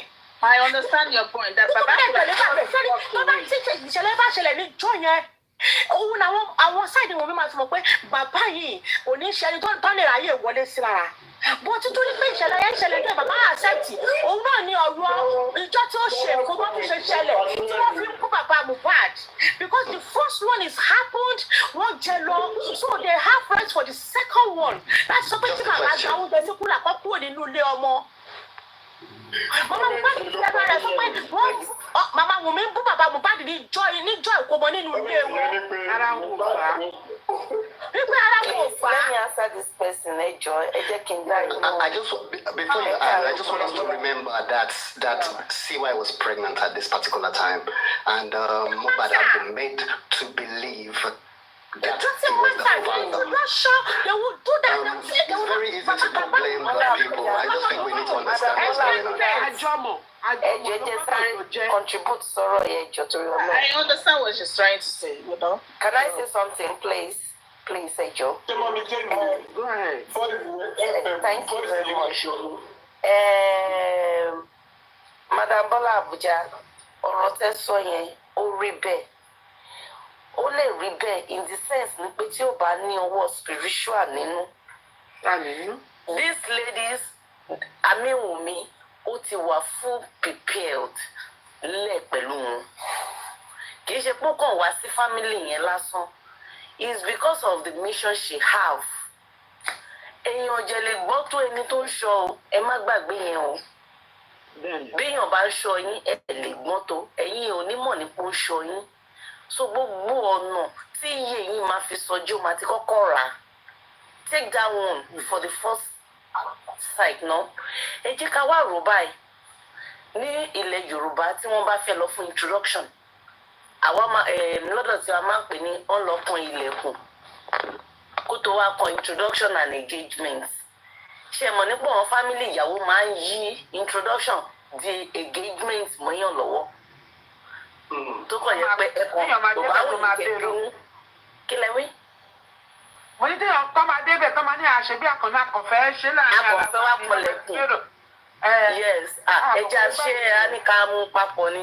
Ṣé ló dàbí story àbúrò mi náà? Mo ti ń gbọ́n pé wọ́n fẹ́ change ẹ̀ mọ́ engagement mọ́ wa lọ́wọ́ báyìí. Àwa jẹ̀fẹ̀ lọ pọ̀lẹ̀kùn ni. But this very person, Dangote ilé ni. Tó jẹ́ pé nǹkan tó bá ti fẹ́ lèèyàn gbọ́dọ̀ fẹ́. Ẹjọ́ ẹja mú yẹn dání. Tí ó bá ti lè dín pé bàbá àbí ìyá wọn rí owó tọ́ ọmọ dáadáa, díẹ̀ ní ọ̀rọ̀ táwọn òbí lè sọ lórí ọmọ. Ẹ lọ mú ọ̀rọ̀ yẹn dání. Tó bá ti lè kì í ṣe àwọn ọmọ ìsìn tó bá ti lè dín pé I could remember ìgbà kó tó di pé dáàdì mi kọjá introduction mi, dáàdì mi sọ pé òun ò mú nǹkan nínú ẹ̀rù ìyàwó kọjá shinap ní pé ẹ fún ìyá wọn ló mọ bó ṣe dàgbà. So gbogbo nǹkan tí mo fẹ́ lọ́jọ́ yẹn ni wọ́n ṣe fún mi. Wọn ò ní choice. Àbáṣọ ní pé inú Mohbad dùn sí introduction yẹn. Wunmi ti wà full prepare lẹ̀ fún wọn. Olú máa yẹ ohun gidi ni. Tí wọ́n bí anybody dákó yẹ. Exactly. Ẹ jẹ́ àfojú inú wo bíbẹ̀ yẹn. Ẹ jẹ́ ká wá rò ní pé bàbá ní láti ṣe agídí. Àsí ń bẹ̀ ọ̀hún èèyàn tó máa wà ń bẹ̀ lè máa sọ ní pé inú bàbá yẹn gan lára òdù bọ́ wọn ò lè jà ju bẹ́ẹ̀ yẹn lọ. Wọn ò bí wọn dá kọjá ju bẹ́ẹ̀ yẹn lọ jàre. Wọn ò bí wọn dá. Ìmí lè délé nu wọn kó lọ kú dànù tó bá sọ̀rọ̀ jù. Ọmọ kìíní ni mí nà mo understand gbogbo bó ṣe ń lọ. Tẹ́ bá jẹ́ ti rí ní pé Wunmi, she has her own mission going to that family. And she has accomplished her mission. That is it. Even if you don't come wedding, wedding go see hold. Then go hold wedding by force and fire. Of course. Ìyá tí ó jẹ́ ń sọ̀rọ̀. Let me just say this. Let me give you. All right. Okay. Go on. Okay. Ìyá tí ó jẹ́ ń sọ̀rọ̀. Mo ti sọ kinní kan láti last year yẹn. Mo ní tó bá jẹ́ pé wọ́n lè sáré mú ìyá yìí àti bàbá yìí papọ̀. Ó máa dá because ogun èmi ni mo nìkan mi ó ṣòro já. Lóòótọ́ gbogbo wa náà tá a bá tẹnu mọ́ nǹkan kan ṣoṣo ẹ̀ a fẹ́ justice wọn bí olórí burúkú gbogbo àwọn tó ń ṣàìdí ẹ̀dá ọ̀yìn máa ju ọwọ́ lẹ̀ torí wọ́n á rí ní pé ó dàbí pé orúkọ wọn náà ti fẹ́ bàjẹ́ wọ́n máa ju ọwọ́ lẹ̀ but ìyá yẹn dúró lórí ń pé 2 gé 4 ni o torí mo rí ní kó dàbí òfẹ́ kọ́mọ mi tọ́jú mi nísìnyí nígbà tó bá lọ wàhálà tí ẹni èwo ló lose competition ni wọ́n jọ ṣe láàrin ara wọn bàbá ni géèmù yẹn ṣẹ̀ṣẹ̀ ń yé nísìnyí ní pé ibi tẹ́ gbàyọ sí mi yìí nágbára we are also a parent o I'm a parent bí mo ṣe wà yìí pẹ̀lú nǹkan kan tó ń ṣẹlẹ̀ sí Mohbad mo fi ń lẹ́yìn ni mo jẹ́ fi ń ṣe kínní. Mo pe àwọn family mi ní pé anybody tó bá sọ pé òun fẹ́ ready kó mọ̀ ní pé òun fẹ́ fò lọ́sọ̀gàn ni because àwọn nǹkan tó ń ṣẹlẹ̀ yìí inú fíìmù nìyẹn ti ń wò tẹ́lẹ̀ nísìnyí ó jẹ́ ti di reality. Ṣé ti rí ètò wọ́ọ̀sì jù ń bẹ̀ òun ni kéèyàn fi ìyá èèyàn ṣe ọ̀tá. Kéèyàn ní ọ̀tá kéèyàn ní ìyá gẹ́gẹ́ bí ọ̀tá. Ṣé ti rí ìyá Mohbad wọ́n spinal loss ni làǹkàyè jìnnà sí apart from ní pé Wùnmí ti manipulate orí wọn ó ti mú wọn síbi tó yẹ kí wọ́n wà láti bẹ̀rẹ̀ pẹ̀pẹ̀. Ìyàwó àbúrò mi ti sọ then I was in Lagos ibẹ̀ mo ti mọ̀ ní pé àwọn iṣẹ́ yẹn real nínú phone record àwọn àtàbúrò mi jọjà ó wá já àwọn ó jẹ́ máa ń deny tó bá ti ń ja ìjà yẹn. Àwọn àbúrò mi wá ń record ní pé àbúrò mi pẹ̀lú ìyàwó ẹ̀ jà kán lè send ẹ̀ sí mi. So bó nǹkan ṣe já fóònù gbà ó kàn mú lọ sílé ẹ̀ ní kó jẹ́ mọ́ ní pé fóònù yẹn wà ní recording. Àwọn ọ̀rẹ́ wa ń sọ fún ní pé ó gba fóònù ọkọ ẹ̀ wálé ó náà ń gbà wálé. Wọ́n ní ṣé bó tẹ sọ pé ó ti rí ti àwọn ọmọ yẹn tí àwọn family yẹn ṣe mọ́ṣẹ́. Ó ní ẹ̀yìn kan tó wà lẹ́kọ̀ọ́ which is me ẹ̀yìn kan tó wà lẹ́kọ̀ọ́ yẹn òun gbọ́ pé stubborn òun ò ráyè rí yẹn fún ní concussion jẹ. I want you guys to listen to this story o. Ọmọ tó ń sọ̀rọ̀ yìí she is just 25 years as at then. Ó ní ọ̀rẹ́ yẹn ń dáhùn nípa but mo expect káwọn people yìí máa dùn gan. Wọn ò jẹ́ dùn mọ́mì mi gan lára ò dùn àbúrò gan tó ń nà ọlá wípé ó ṣe ìyá ẹ̀ léṣe ìyàwó yẹn ṣe ìyá ẹ̀ léṣe ló ṣe ń nà. We are going through a lot tó bá ti di ọ̀rọ̀ sham nínú family. Èèyàn lè gbọ́ tó ẹni tó ń ṣọ́ o. Ọmọ yìí ní láti máa sọ̀rọ̀ yẹn it was from that record ni mo wá pick ní pé ìwọ tẹ̀ ti lọ sínú eléyìí. Bẹ́ẹ̀mi náà ṣe bẹ̀rẹ̀ sí ní sáré lé lórí nìyẹn. I was the only person nínú family yẹn tí ó go against ọmọ yẹn tí mo jẹ́ fi kó ẹ̀rù ẹ̀ bọ́tà. Ọlá wípé fún kinní tí mo gbọ́ yẹn recording tí mo gbọ́ ní pé òun ti ṣe gbogbo wọn tó bá bá wọn jà tó fọ́ wọn lórí lẹ́nìí ó máa lọ bẹ̀ wọ́n jẹ́ bí ìyá wọn kú wọn bí wọn dá kó má gbẹ̀bẹ̀. Nǹkan tó bá sọ fún wọn ló máa gbà. Wọn bí wọn dá àìjẹ́bẹ̀ wọn ní sùnmọ́jú ni. So ìgbà tí mi tọ́ ọmọ yẹn wá send iye ọ̀hún ẹyẹ kan kékeré yẹn jí ó send the voice record yẹn sí mi. Mo wá gbọ́ mo jẹ́ kúrò látòdìdí Èkó mo wá padà sílùú mo ní ìwọ sọ báyìí babaláwo tó dífá fún ẹ̀yìn mo fẹ́ mọ̀ oníṣègùn tó ṣe kinní kan fún ẹ̀yìn èmi náà wá dúró lásán gbogbo ibi tí mo mọ̀ ní títí tó wù yẹn fi bàjẹ́ ogun yóò tètè bàjẹ́ lára ọkọ o ó bàjẹ́ lára ìyá náà ó bẹ̀rẹ̀ sí ní bàjẹ́ lára àwọn àbúrò tó kọ àtẹ̀gbọ́n kó tó wá ẹ̀ṣẹ̀ wá bàjẹ́ lára ọkọ kó tó bàjẹ́ lára ọkọ ó kọjá ọdún 5. Mo jẹ́ dúró mo ṣe ìpè fún pé àyàfi tó bá lo inú kan bó ṣe wá síbi. So ọlá wípé èmi náà wọn mú èmi náà sábẹ́ ni o tó bá yẹ pé èmi ti wà ní ẹ̀gbẹ́ wọn tí mo ti jẹ oúnjẹ tí wọ́n ń jẹ sorry ní ọ̀rọ̀ mi. So I want you guys to understand that baba very well. Ọlọ́run má jẹ́ kí èèyàn rí ṣòro tó máa ju ọjọ́ orí èèyàn lọ ni. So tá bá ti ń blame bàbá ẹja máa rò ní pé nǹkan kan ti wà nídìí ẹ̀. So díẹ̀ ni ìjà tí bàbá yẹn lè jà mọ́ jù díẹ̀ ni torí àwọn fúnra wọn náà ọlá wípé wọ́n wà kíní ni torí Ọlọ́run ẹjọ́ ṣe ti rí ìyá Mohbad -0 ni wọ́n. I will stop for now. Thanks. Thank you. God bless you.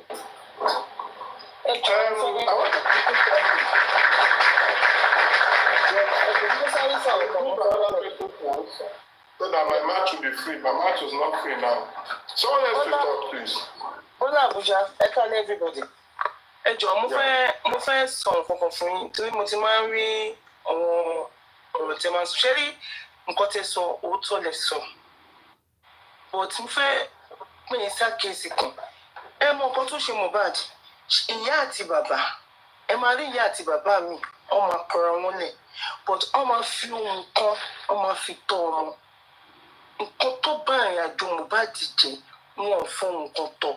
Tí bàbá bá ní kó bàbá Abọ́sẹ̀dé á ní kó gbà nǹkan mi ó lè lábọ́sẹ̀dé. Isn't that what I said, Westo? You know? ohun kan tí wọn fi tó Mohbad òun ló fà many parents ń kọ́ àwọn lẹ̀ tó wọ́n dẹ̀ ń yá dáadáa ṣe rí ìyá Mohbad ó rí bàbá as bàbá fẹ́ràn Mohbad ju àdúrà lọ gbogbo nǹkan tó ń bá lè sà lórí Mohbad òun á sà ó ṣe pípadà tó wá padà wá ó wá revenge yẹn òun ni ó fi jẹ́ pé wọ́n wá justice fọ́mọ ẹ̀ ó pàdé ẹ gbàgbé pé Wùmí convince ó lé ní ìyá Mohbad Abọ́sẹ̀dé ó lé ní property ló dúró dé ó ti believe wípé because Wùmí ló ń control owó Mohbad so bàbá ó lè rí nǹkan kan tó fẹ́ fún òun kò lè rí nǹkan kan tó fẹ́ fún òun so ó bẹ́tà kó ń dúró lára Wùmí that's why tó ṣe fara mọ́ Wùmí ó lè lábọ́sẹ̀dé kò sí nǹkan kan and kéde wọn á wò ní ìsinyìí ẹ rí pé àfi tí ò bá wá tí kò bá ṣọ́ra ọmọ ẹ̀ kó jẹ́ pé bó ṣe bá ìrìn àjò Mohbad jẹ́ bó ṣe fẹ́ bàtà àdúrà jẹ́ tí wọ́n rí pé mi ni bàbá ni mistake kan tó bàbá ṣe nígbà yẹn ni pé ó yẹ kí bàbá pariwo síta tí wọ́n rí pé bàbá mọ power of social media ni bàbá bá ti pariwo síta kọ́ pariwo bọ́sẹ̀ gan síta kọ́ ètè pariwo síta nísìnyí because ó tún ti gbé ẹsẹ̀ yẹn nísìnyí ó lè níyà àdúrà kò sí nǹkan kan ọmọ ẹ kú wọn ò tí ì sin ọmọ ẹ òun gba mọ́tò ń bọ̀ ló ń lọ táwọn máa níjọ́ ti bí mi ìrírí ìyá yẹn rí láyé mi ìrírí yẹn ń tẹ òkú fẹ́ sòótọ́ lákòókò ńgbà tó dáwọ́ fún I don't know that she's just pretending wo tí wọ́n bá rí ìyá Mohbad lẹ́nu tó máa ní kí ìyá Mohbad fi bàbá Mohbad kó fi ṣe oògùn owó ó máa ṣe that woman too like money she too like money nítorí owó ló ṣe ẹgbẹ́ kan tó sọ ni òun ò tí ì dáhùn mi nítorí pé owó ló ṣe tẹ́ǹtì mọ́ Wùmí ìgbà tí Wùmí ò fún lówó ó náà tó ń rojọ́ fún náà pé Wùmí ò tọ́jú òun ó náà tó ń rojọ́ fún náà that woman ṣe something else bàbá kò sí ṣe ní bàbá gbogbo ayé ni àwọn ọmọ yẹn ní ọba kan bàbá yẹn kò lè ṣe jù bẹ́ẹ̀ yẹn lọ kò lè ṣe jù bẹ́ẹ̀ yẹn lọ ó lóun ṣomi àdúrà Wùmí ní kọfí sílẹ̀ because wọ́n ti fi already fi jazz wọ́n ti fi ń control ọmọ yẹn wọ́n ti fi jazz control ọmọ yẹn so kí ló fẹ́ ṣe the man cannot do more than that. So now let me now say this, Bristol. So how are we even sure if the introduction wasn't planned by Wùmí and Ìyá Mohbad? Of course now, because Ìyá Mohbad pay according to what mo gbọ́. Ìyá Mohbad àwọn ọ̀rẹ́ Ìyá Mohbad wà náà. Because if you listen to Ìyá Mohbad burú gan-an. And Ìyá Mohbad. Ẹ máa sọ Ìyá Mohbad ìyá àdúrà burú gan-an. Any suru. Okay, because Kọ́bí ọmọ lọ́kùnrin ó fẹ́ ṣe ìyàwó. she said it. Karimo said it. Wípé after ìgbà tí Ìyá Mohbad tó ti kúnlẹ̀ fún Wùmí tó ti bẹ̀ Wùmí ni Wùmí ti wá sọ fún wa promise ẹ̀ pé now Mohbad á máa tọ́jú yín. Ṣẹ́rí kó easy láti wọlé sí Ìyá Mohbad lára. Because she like money, mo ti sọ owó ni. Easy láti wọlé sí lára. She like owó gan. Àjọmọ̀ Ìyá Mohbad àti Wùmí ní introduction. Did you guys remember pé bàbá náà wà under spell? Of course, he was. Wọ́n ní kó lọ bá Ìyá Mohbad sùn nígbà tó bá ti súnmọ́ Ìyá Mohbad anything tó bá fẹ́ lọ. No, ẹ jẹ́ kí n kọ́ mi bẹ́ẹ̀ yẹn. Ẹ jẹ́ kí n kọ́ mi bẹ́ẹ̀ yẹn. Ẹ jẹ́ kí n sáré parí nǹkan tí mo sọ.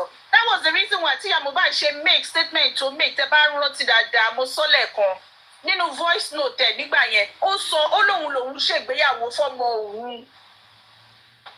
Òótọ́ ni ṣe rí bàbá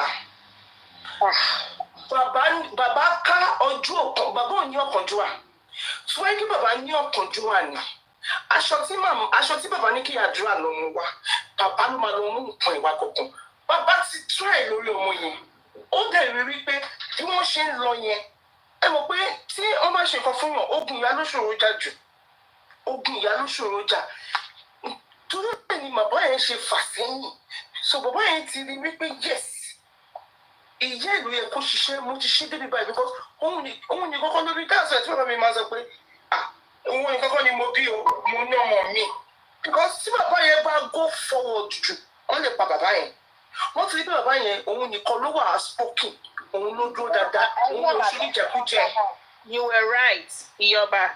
òun nìkan ni oṣù níjẹkújẹ so tí wọn yẹn bá go fà ju bẹ́ẹ̀ yẹn lọ wọn máa pa bàbá yẹn so that is why bàbá yẹn kí wọn tó kú náà ẹgbẹ́ kan tó fún wọn tó fún wa kú ó fún mi 20,000 as usual and I'm happy ó ní ìtẹ́lọ́rùn ìyá Mohbad ni ò ní ìtẹ́lọ́rùn ó lè ní ìyá Mohbad aláìgbò Mohbad gan wọn dẹ̀ ká olúwa. jẹ́ kán sin ọmọ ẹ jẹ́ kán sin ọmọ ẹ wàá mọ̀ pé ayé kan wà wàá sọ fún òun pé kọ́ lóun pẹ́ kó máa lọ òní wàá tọwọ́ kúbà yìí ò ní rí jẹ́ kán sin ọmọ ẹ ṣùgbọ́n wọ́n ti fún ẹ mọ́tò nísìnyí ó sì tán fún ẹ òun ló máa sin ẹ tí òun jẹ́ kán sin ọmọ ó tán láìkẹ́ gbogbo ẹ̀ tó máa san ọmọ ẹ̀ tán mo fún ẹ ní 6 months wàá gé kàjẹ́ báyìí ò ní rí because kò sí ìwọ́sílẹ̀ Mohbad wá sọ́dọ̀ Mohbad owó ni ó lè fẹ́ gbá bàbá yẹn tì sẹ́yìn ó fẹ́ gbá bàbá yẹn tì sẹ́yìn ó wá revenge that woman is something else mi ò yẹ kó láì owó tó bẹ́ẹ̀. ó ti rojú rere Mohbad with the help of Wunmi. Mohbad want to be in control of Mohbad, in control of Baba Mohbad. Okay, kàtẹ́ sọ pé gbogbo nǹkan tó ń sọ yìí irọ́ ló ń pa ìyá Mohbad lajú sílẹ̀ náà ó rí pósí tó fi sí ọmọ ẹ̀ ó rí nǹkan tí ń dùn mí jù sínú pósí ó ṣe bèrè pé òun nǹkan tó jù sínú pósí yẹn fún kí ni.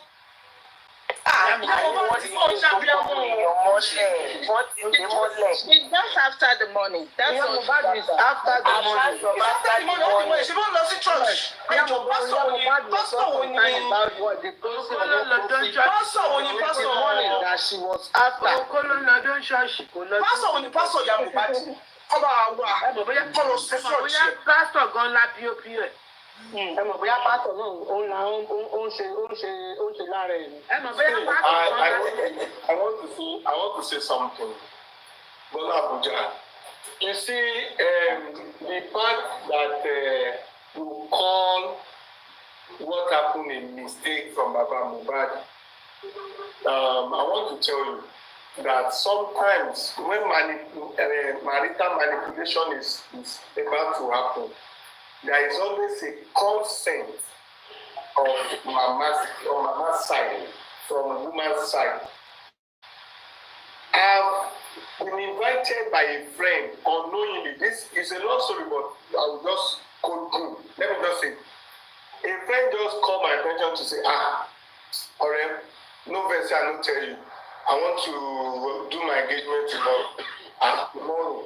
We went as far as Badagry, Ketu side. In fact, we got to a place we were not having network again. It was another country's network that we were asked to roam our line. Now, when I got there, I did not plan it. I just went there. When I got there, I said, what are we doing? This guy told me that we just want to do introduction, just like to knock the door. So that on that day, they will now pick another date for wedding. They don't want to do family thing. And that is where they are going to decide which day are we going to have our wedding. That was the intention. When we got there, I am the one that changed everything. I initiated everything, and we succeeded in turning it to proper engagement. Just introduction. Family don't know family, this and this. Which day should we pick? How do you want the wedding? Are we going to Mashoebi, Asho, Kilemak, Asho, Asho?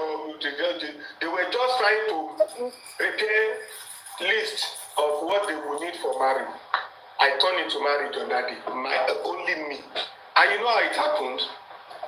When I got there, you know how it happened? When I got there, I called my friend. Woman don't get belle don't show like this. Which kind of wahala be this one?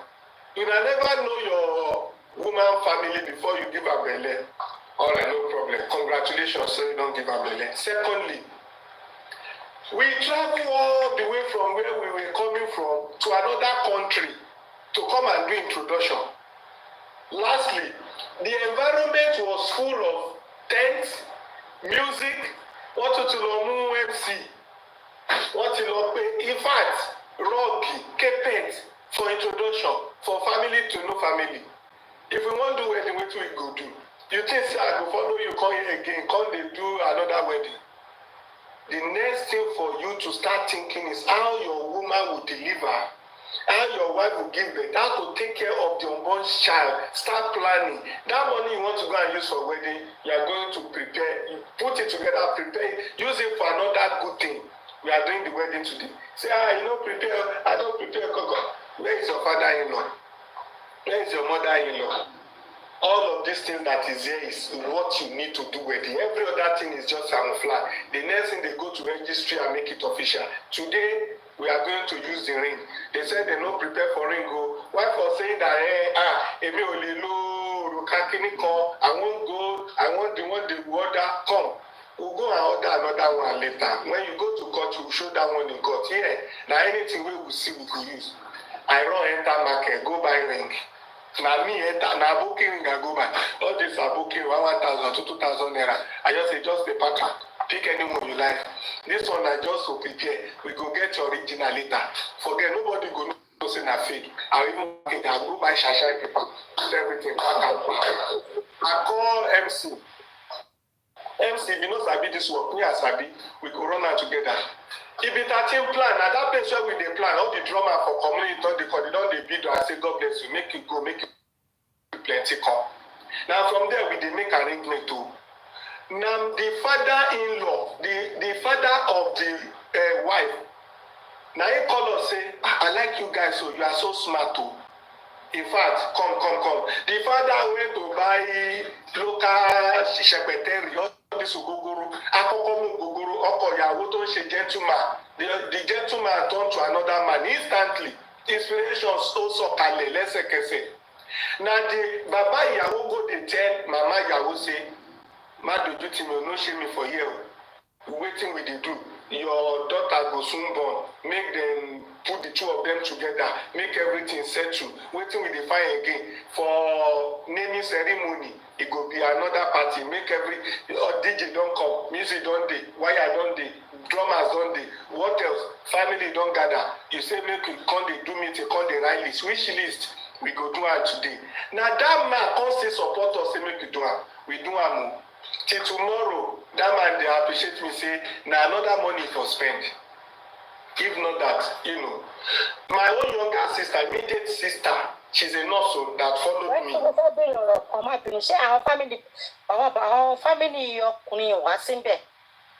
were there.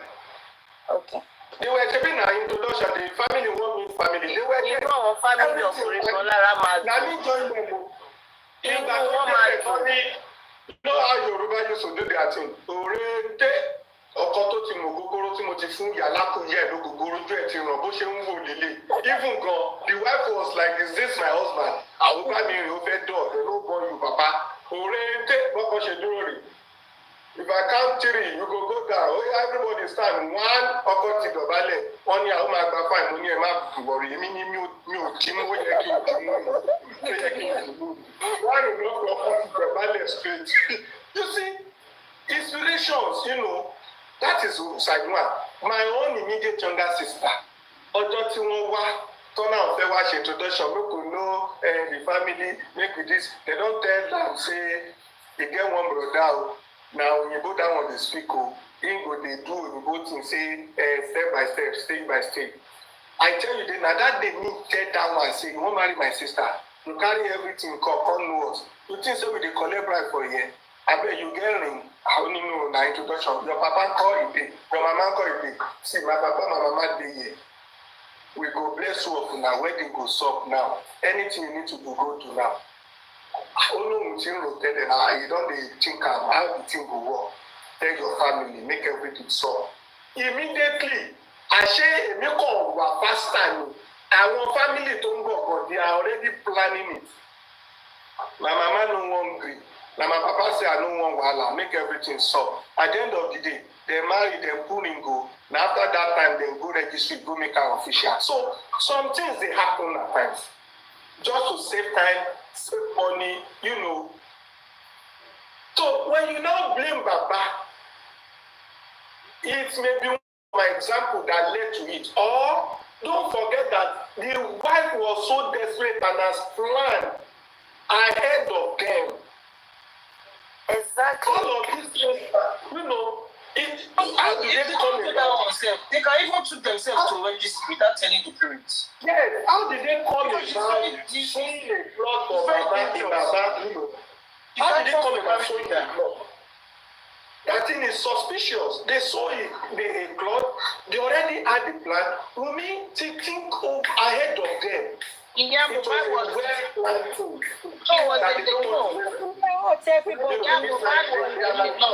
Did you know that after that engagement, they said after the engagement and introduction, after a week, Mohbad and Wunmi they want to go for registry.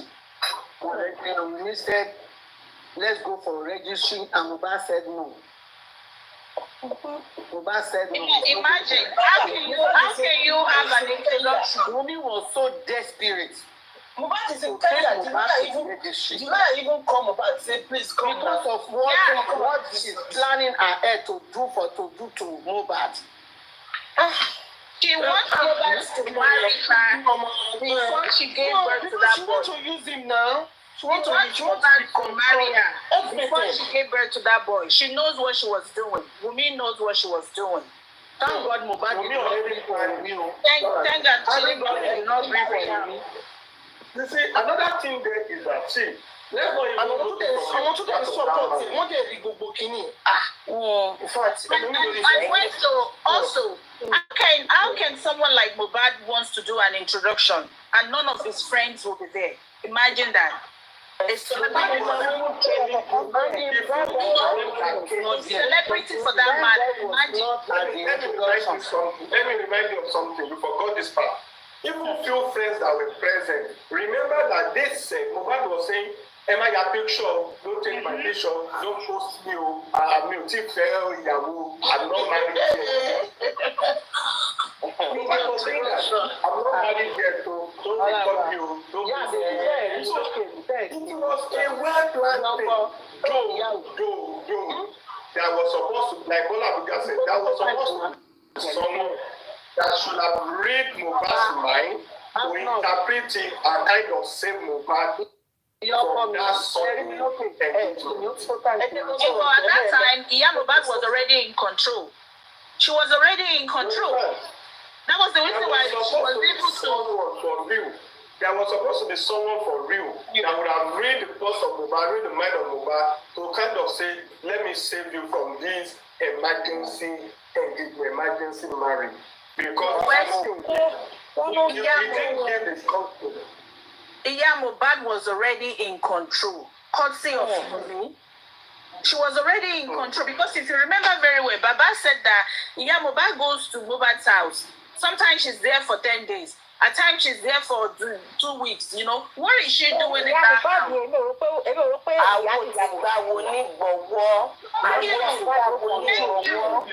was why she said she's the one that got Mohbad married. Even before that, Mohbad married. All of us. Let us. You know that Mohbad was in control before that wedding day. Of course. Sister Yetunde, I want us to say this with our sincerity. Do you think if anybody has stopped that engagement that day, you think two of them will not go ahead, considering the manipulation, let me see. It's not going to happen. That wedding is not going to take place. Emotional pressure. It will take place. It will take place now. I believe that it's not going to take place. Even if they It don't will do that, take place.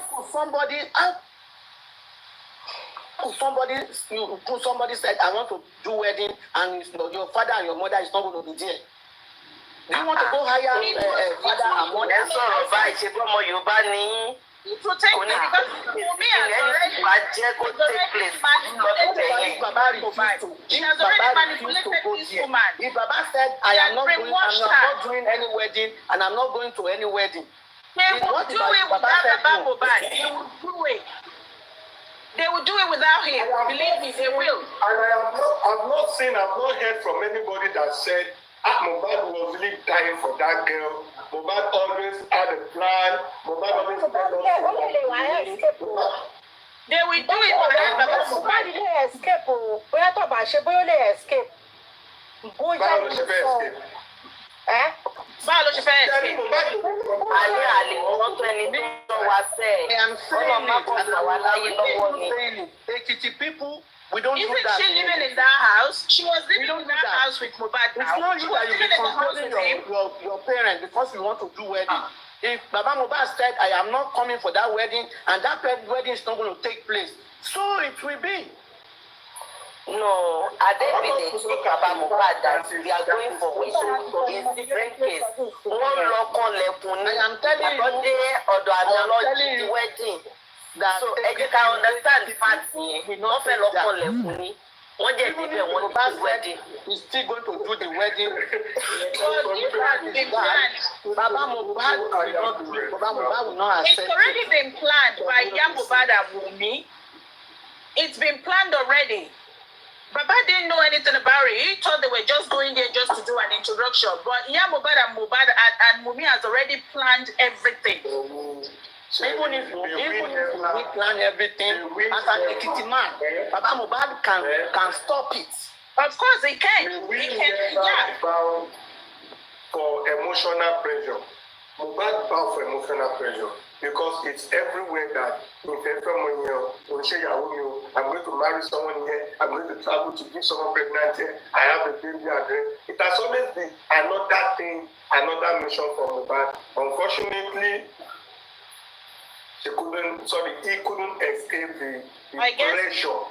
Every one of them was being controlled by this jazz. Every one of them was being jazzed, so. And my next topic will be Babalawos. Please stop giving marriage to underage.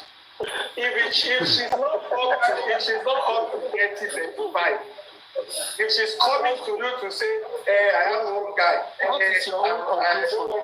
You want to conclude on Babalawo's juju? It was our head. Babalawo,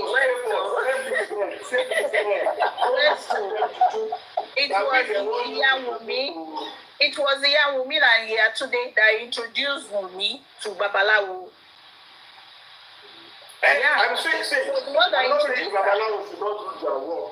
I'm saying that if anybody like the age of 0 to 29, 30, if they are coming to you to say they have one man, they want you to cook pepper or cook engineer for them. Don't give them. Now we they want people to now on our head they want to let's go to them. Babalawo will never go alone. Even if they want to go to Babalawo's place, Wunmi will never go alone. Wunmi will go with Yatunde or with her mom. Yeah. Yes. She will never go alone because if she go there alone, you don't know maybe Babalawo can even remove his bula out. To say, Yatunde, òun ló play major role ju àwọn mi lọ. Yeah, she did. Yeah. Nínú ọ̀rọ̀ òun ló play major role ju àwọn mi lọ. Even Karimo said it. That woman, she's evil. I remember he was living with Yatunde now. Before we go to the Yatunde, there is a part we are skipping and I don't want us to skip. Please, let us analyze this part. Shewo, Lango boys in Michelle, after they've been captured, after they've been, seen, why they so much eating, like using gun to eat and eat someone until the person started bleeding. After that time, they said Mohbad started forgetting things, losing memory, started having, all these scotch and the rest. To the extent that they said Mohbad will still take Colorado on top. We still go and take drug. We see even ordinary Colorado can make you lose yourself. Not to talk of you that you have been bleeding in your brain already. You have to take it back to another location, orphan here. They go spiritual, trying to use all this spiritual thing to back him for him to get himself. Someone even, the lady even said there was a time he was cooking. She was cooking. Mohbad came to open the soup and was saying that she's looking for a remote or something. I forgot that thing that Mohbad was asking inside the pot. Can you keep such a thing inside the pot in the kitchen?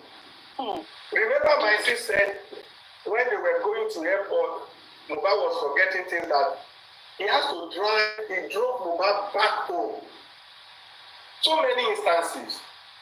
There was a time that I think someone was quoting Mommy J that Karimo that maybe Karimo was, so she has come to say that that was not correct. But you know, the issue of memory loss then came up, triggered then and also.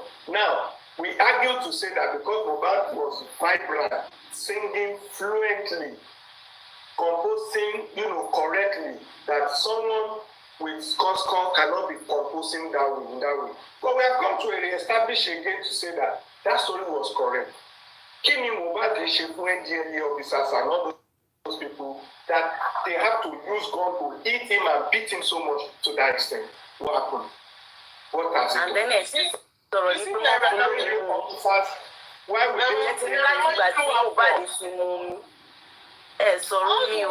How do we even do that? Exactly. I was told that the water was even a water that was changed. It was a water that has to Shetiri said Mohbad.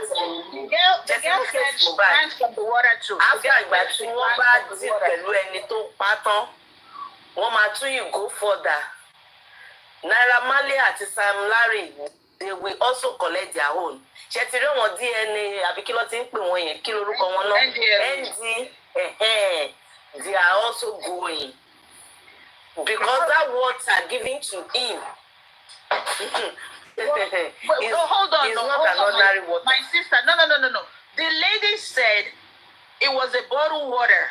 If you guys listen to when Bukky Jesse was playing the first one she played yesterday, the lady said Mohbad didn't finish the water, that she ended up drinking the rest of the water, that it's just an ordinary water.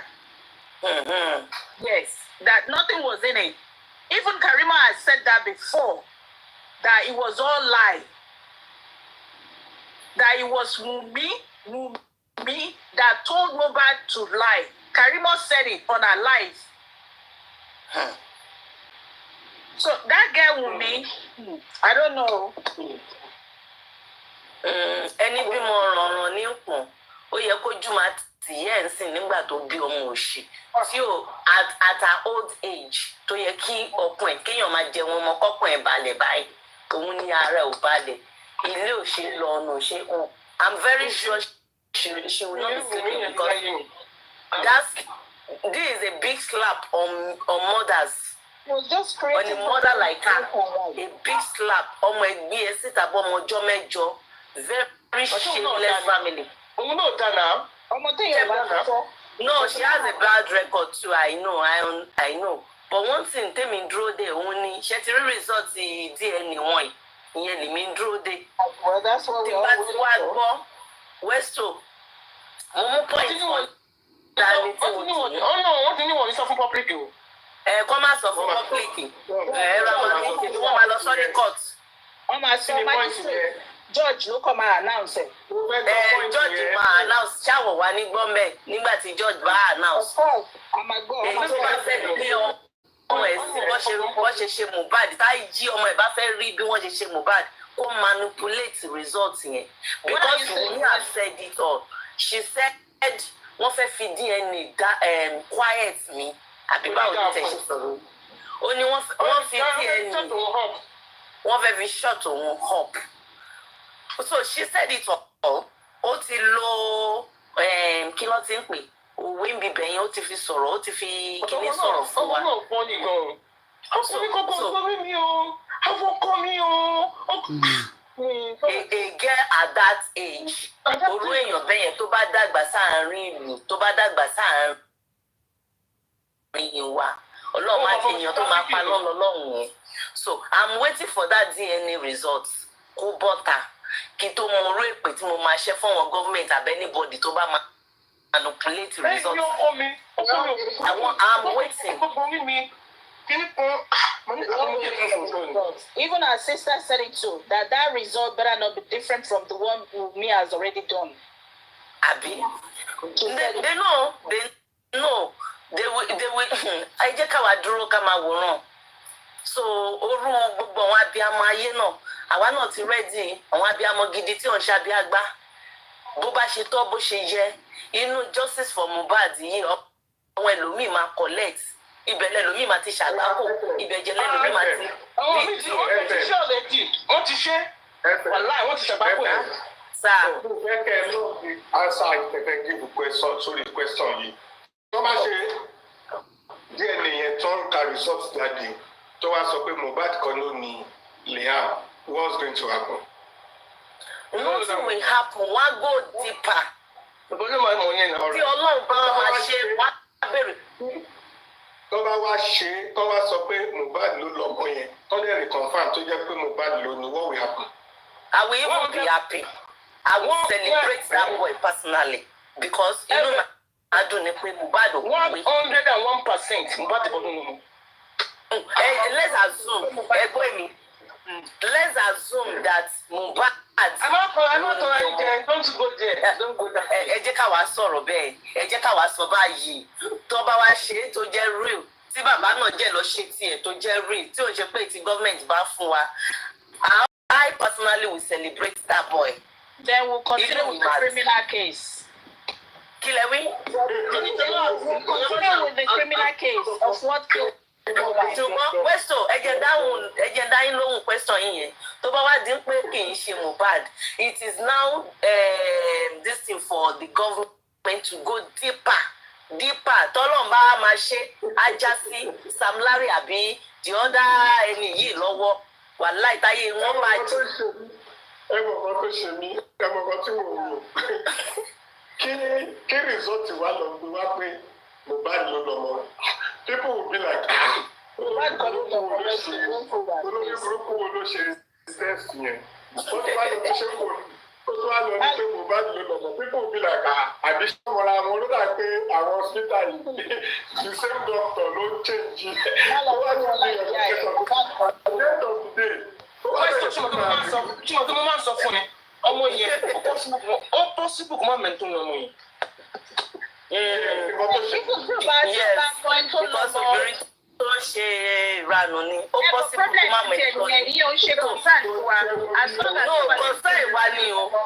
Ẹni kí wọ́n ṣe jẹ́ concern ti wa. Because wọ́n gbọ́dọ̀ gbọ́mọ bá lọ fọ́ọ̀ṣù. Kí wọ́n ọmọ yẹn náà lè mọ bàbá ẹ̀ lọ́la.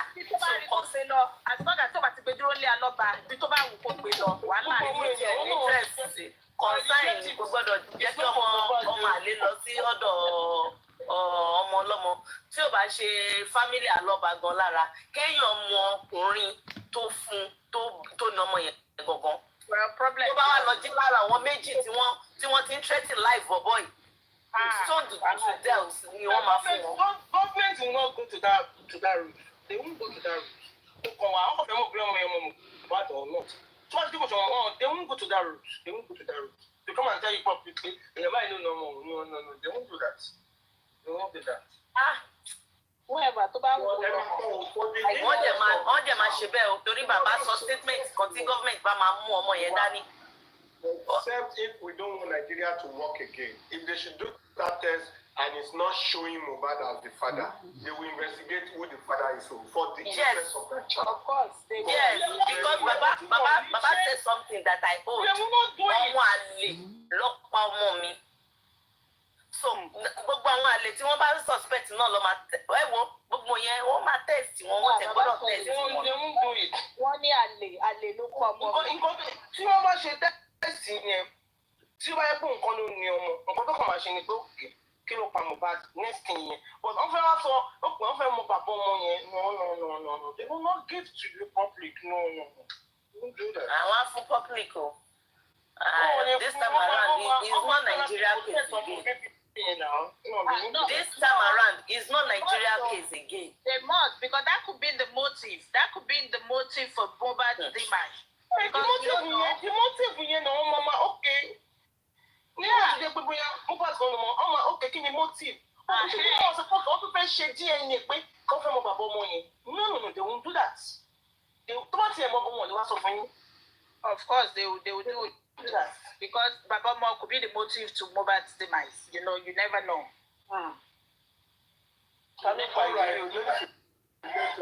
Everyone that is scared to talk, Domi has come out to talk. Please learn from Domi. Domi Nabi. Learn from Domi Nabi.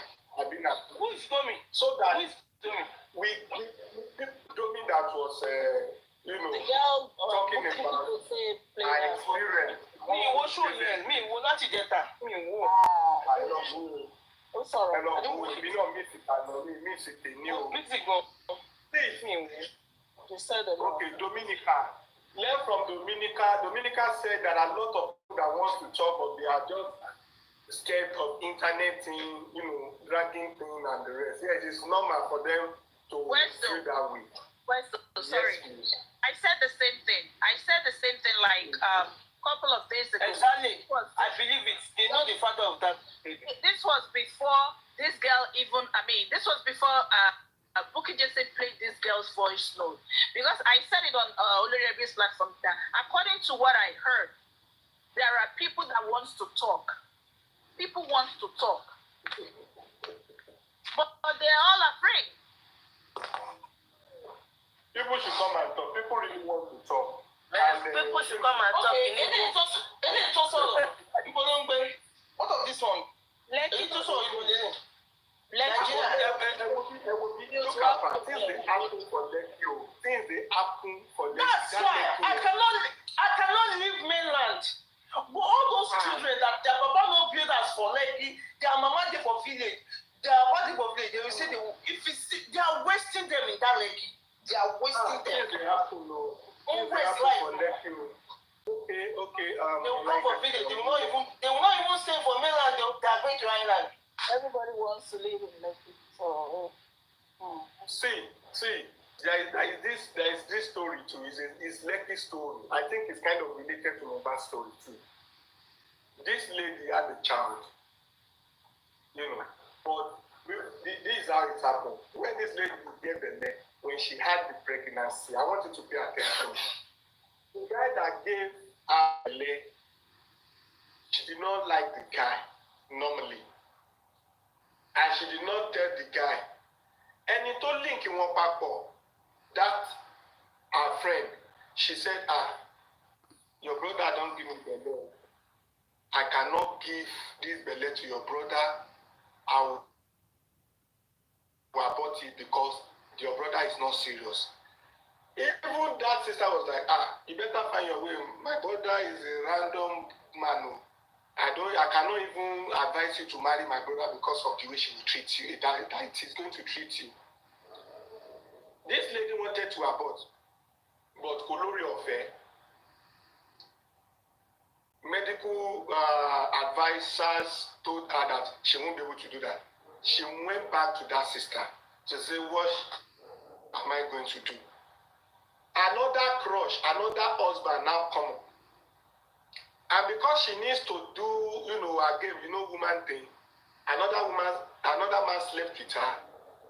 She has to take the pregnancy to another man. Another person belle. She now gave another husband, say, I don't get belle for you. Why? The new husband has money, showing, like a caring man, where to do, businessman, engineer, and the rest. So that one was so happy. They had the child, everything was fine. The sister that was aware was happy for her. That was no problem. Now, look at the issue. The sister was collecting bribe to keep short. The sister was collecting bribe to keep short because the new husband is where to do. They had the child. The new husband was enjoying. The new husband can die because of that baby. Oh, my lovely baby, my this and that and so on. Now, the old brother she's married, he is now married to another woman. Due to health conditions, they said the person cannot give birth again. The old brother cannot give birth again. Sister now come back to say, brother me, she ni no more láyé ni. Il ever she buy. And because it's now becoming like an irritating thing, like it's disturbing the family, the sister now decide to stop collecting bribe. Now want to go and extract the child. And my brother, anything fún lóyún, ó bímọ o, kò sọ fún yín ni o, òun mọ̀ nípa ẹ̀. Now the woman is now trying, that is the mother, now trying to shut up the sister. She doesn't want the sister to go and reveal to the old husband because the new husband will die instantly. She doesn't even want to release the child to the former guy, and he doesn't want the sister to expose it, and he doesn't want the new husband to know that the child is not his own.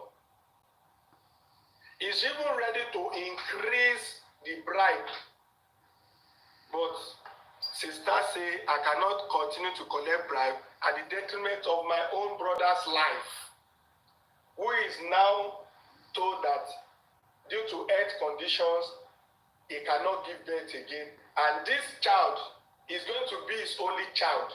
Why should I give because of what you are giving me? No matter how you double it, I will not take it again. Now the woman is confused. Should I expose it so that the new husband will die? Knowing fully well that I can't even go back to the old husband, that one will just collect the child. And the sister is not ready to cooperate again. What should we do? Lucky babes, lucky woman, lucky lifestyle. Woman. I don't know if this story is clear. Is it clear at all? It's clear. I understand it. When you are telling the story. I have played such a game, but Allah will need to expose it. You play such a game? Yes. Eh? Yes. And it's work for you. Chetiri, sister tó wà láàrin yẹn. I feel like I be the lucky woman. No, I'm not.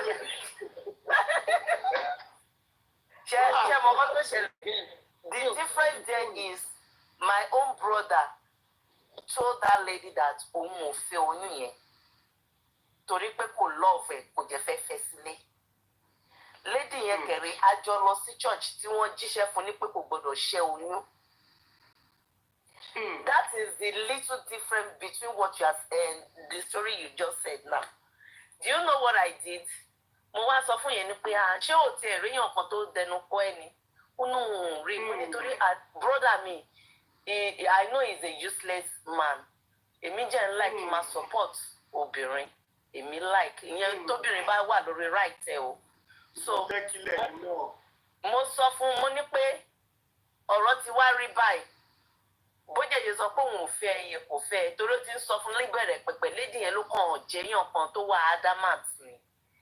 So on our way that very day ẹnìkan approach ẹ̀ ó jẹ́ gbé súnmọ́ lítọ̀hún.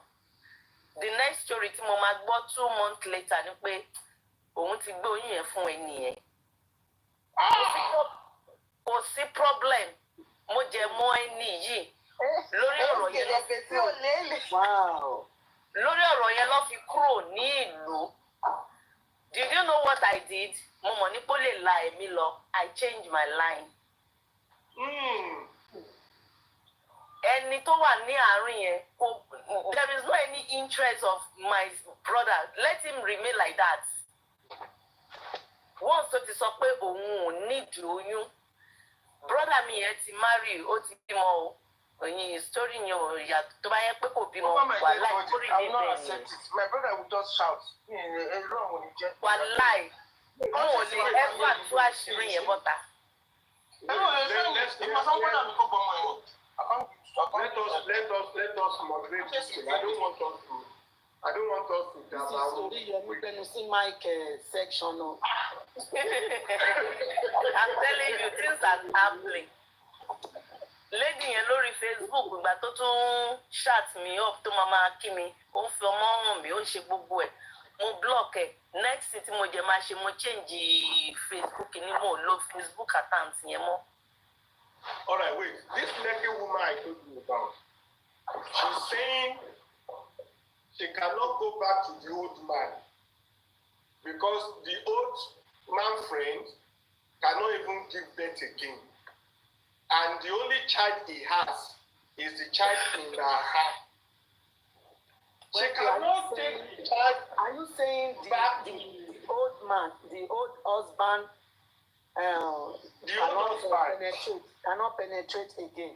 The old husband is having health challenges now. Okay. All the marriages, all the new. Weston, Chetiri, at that point, and it was very. Tó gbọ́dọ̀ wà very careful ní point yẹn òun ni sister-in-law tó wà láàrin yẹn ex á lose life Who is going to kill the sister-in-law? Ìyá ọmọ yẹn of course because she need to protect her own interest.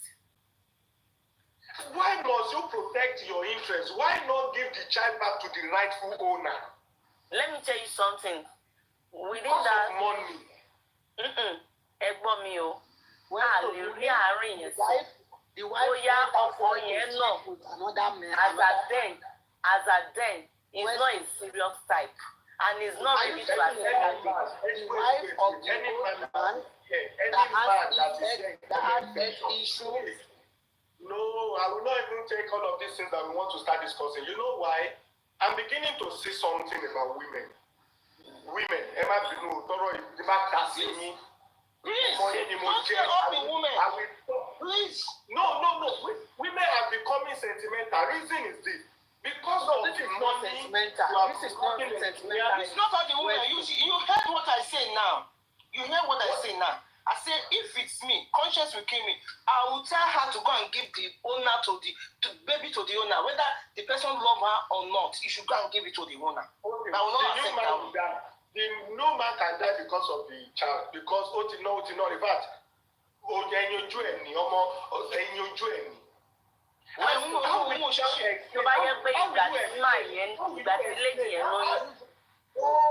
are you going to explain that? This child you've been spending so much on, this child that is now growing 31 of and that's why because the woman is she's a wicked woman. That's why she can play that kind of role. How are you going to explain to the new husband that it's not your child? You are returning to the. Well, so you are making mistake. All the women we are not the same. Some woman can go to that extent. Why some woman cannot do that? Whether my husband has money or not, he will give the baby to the owner. He will not say but once especially those lucky women, most of them, sorry to say, they have lost their conscience. See what someone said in comment section. Wait to comment section. Why will Mumi be commenting on my page? What is that? The best opinion is like what love Mumi said the best option is to open up to the new man and let him adopt the child than playing game. He cannot adopt because the sister is about to expose to the old man. Your health condition that say that you cannot give birth is not a problem. You have one already that you don't know. Now me they collect bribe. Now I don't collect bribe again. My brother, you be my blood. I cannot open my eye and see you fall down. You have a child outside. Now bribe and collect all this. Westo, Chairman, you put to buy a pay. My ìyẹn brother tí wọ́n gbóyún ẹ̀ lọ fún kínní tó bá yẹ kó reject pregnancy yẹn ni tí n bá jẹ́ obìnrin yẹn tó bá padà wà bí ìjọ ẹni. Pregnancy kò mọ̀ ní kò mọ̀. Your sister that is involved that no pé o ti lóyún fún bọ̀dá mi ò ní tọ́jú ẹ o. Don't marry my brother no go take care of you o. That one come carry. Reason tí mo yẹ ó wà very. Now I don saying again pé return my brother pregnant so because health condition dey tell my brother say my brother no fit born again o all the blabber dey collect from me I no want again return my brother. Na that sister in law dey suppose to break her head. You know that this is Èmi tí mo dáhùn ni pé if that sister is not careful, it's her life that has the child. Of course, It's that has the child. It's not about that has the most child. likely from sentimental or any other thing. So if care is not taken, that sister-in-law will go down for it. I hope it's not Because Oriyomi story. I hope it's not Oriyomi story talking about. I know it's No, this is not Oriyomi story. Okay. Because I watched one recently about Morufu and Abbas. That's Oriyomi program. I can't watch Abbas it. did not own the child. Me will show you. It's Morufu that owns the child. Oriyomi is just exposing Ibadan.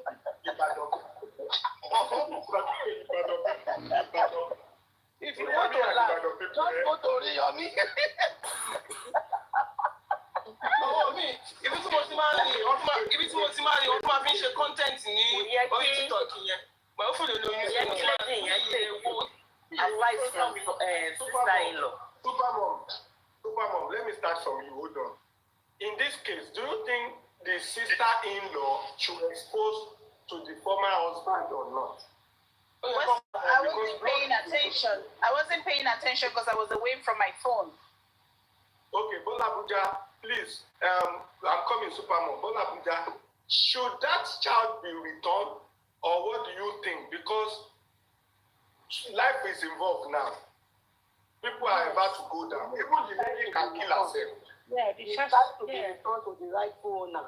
Yeah, Baba Mono no more. Yes. But the woman cannot go back to marry. The woman cannot go back to marry her, and the woman will lose the new husband, lose the money, lose the wealth, lose everything. The woman can die. That is what is killing us.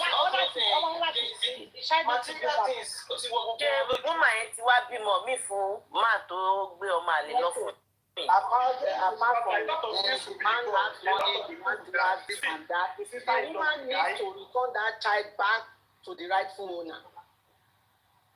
Wait, so let me ask you some man that questions. has money, that does not mean. Wait, let me ask some questions. The one that Ṣé has woman money, yẹn ti bímọ that mí? child does not belong to the one that has money. So she needs to return. Yes, she needs to return the child back to the owner. She needs to return it back to the owner. Pastor, ẹ lọ gbọ́mọ fọlọ́mọ. Ẹ jẹ́ kọ́mọ ọmọdé bàbá ẹ̀ jọ torí Ọlọ́run. Pastor, you need to be sure. Bàbá first husband yẹn ṣé first husband yẹn ṣé ó fẹnu ara ẹ̀ sọ pé òun ò gba oyún yẹn òun ò lè tọ́jú ọmọ àbí sister-in-law ló conclude. Sọ pé òun ò gba oyún. Ẹni tó lóyún ló sọ pé ṣọkọ ṣe ẹ̀gbọ́n yín máa lè tọ́jú òun ṣá òun àti lóyún má sọ fún pé lóyún o kò ní tọ́jú ẹ o ìyẹn gbóyún fẹ́ lómi. Now another person tiẹ̀ ti tọ́ ọmọ wọn ti dàgbà bóyá gan lọ́mọ tiẹ̀ ti máa tẹ̀ lọ bí 12-13 years ọkùnrin tó ti rí bàbá ẹ̀ bí mànígà tó ti jọ ti gbogbo kan ti sọ. Now wọ́n wá sọ pé former man òun ò lè bímọ mọ́ due to her challenges. The sister now said my relative I cannot look because of what I'm eating from this woman not tell my brother that he has a child outside that I know. Now if this woman should return the child back to the former husband, the new husband will die. Even the woman can die herself because they cannot marry. Ọmọ náà kàn máa bí lọ́wọ́ ẹ̀. Ó máa ní trauma and ní mental issue and ní kọ́síkọ́. The new husband tó ti di you know a big man na popular person engineer tó ti gbogbo nǹkan sọ́ọ̀bì wá ní ọmọ àlè ló ń tọ́ ọmọ àlè ló pè lọ́mọ ẹ̀ so ìkómọta wá pátí tá a ṣe pátí ọmọ àlè ní ayé ẹ̀ ti bàjẹ́. That one doesn't mean anything. Ọmọ láti padà sílé bàbá ẹ̀. Ẹ wo incident kan tó ṣẹlẹ̀ this man. Ṣẹ́rí máa yẹ dọ́kítọ̀ ní Amẹ́ríkà. Ẹni mẹ́ta àbí mẹ́rin ló fẹ́ lọ. Ẹni mẹ́ta àbí mẹ́rin ló máa wà ìfọ̀ ọmọ tó lè lọ. Sí ọmọ tó fi ń jayé tí bàbá ẹ̀ travel tó ti ń lọ ní.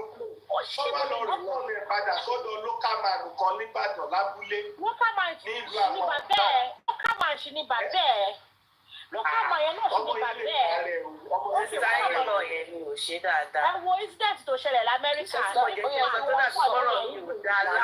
If that daughter-in-law is not careful. Ìyàwó náà ṣe dáadáa. Nígbà tí ìyàwó ti mọ̀ pé ọkùnrin yẹn ó ti ọ̀yà sísá ìlọ ti sọ fún pé brother àwọn ò lè tọ́jú ẹ̀. Kí ló dé tí kò lọ get rid of that pregnancy tó fi keep ẹ̀? Olórí ọ̀fẹ́, ẹni pàdé wọn àti àjọ Sọ fún ọkọ ẹ̀ gangan. Má dẹ̀ sọ fún ọkọ gangan. Sọ fún ọkọ gangan. Sísá yìí ló bá tó ta ló ló lóyún. That's stupidity. ìgbà tó wọn máa bá a ṣe táìmù tó ń ronú pé kí lóun máa ṣe ni bàbá olówó wá ńlá lẹ́pọ̀ ó kọ̀ dẹ̀ gbóyún fún un kóyún ti dé.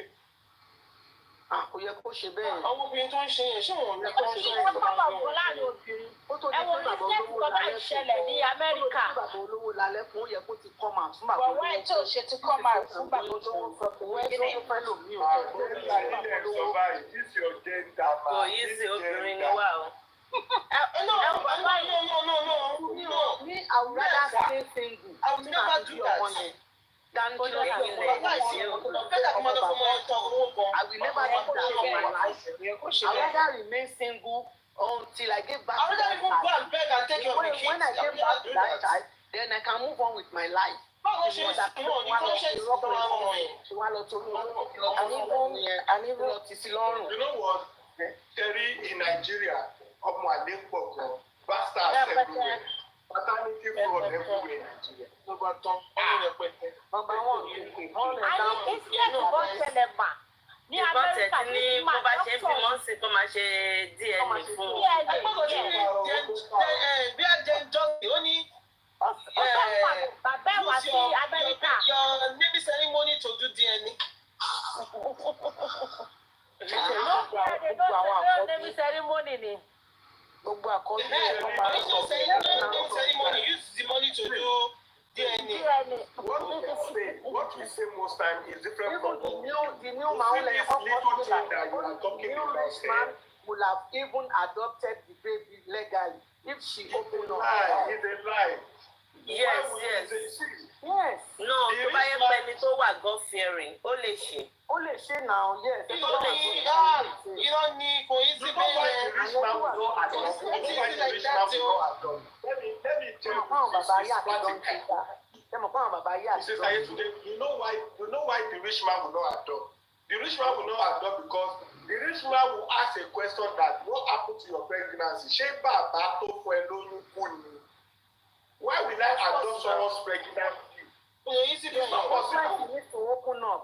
She needs to open up to the new man. If she cannot open up to say marry me with another person belle, so she will have to trick to get into the house of the rich man, which she did. She pretended as if nothing happened and she carried the come. Now she's giving birth to someone now. The rich man continue to spend money, everything, taking care of the child, the home, happy home. Even family of the rich man are doing the wife like angel. Thank you for giving our rich man the king. She was wrong for doing that. The man did not say that child did not look like him. He was wrong for doing that. That was very wrong. The new rich man did not sense The that minute she met rich man, does not look like him. she should have just come out and let the man know that, come on, this is my situation. I'm pregnant. If the man still wants to be with her, I mean, he will let her know. Who will be with the pregnant woman? Tell me, if you really like that person,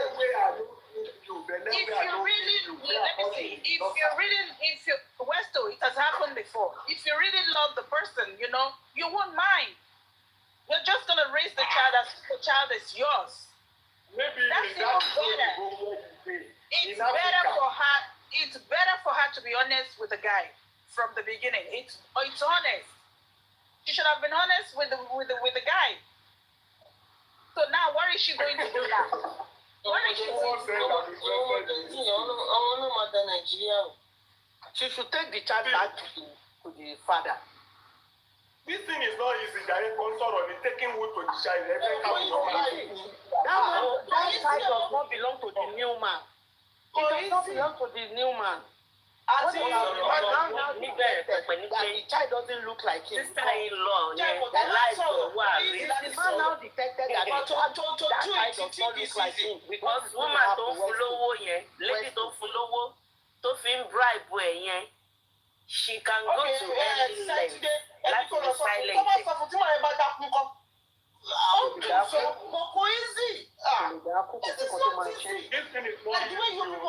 Woman will never tell. Okay, what about the best thing woman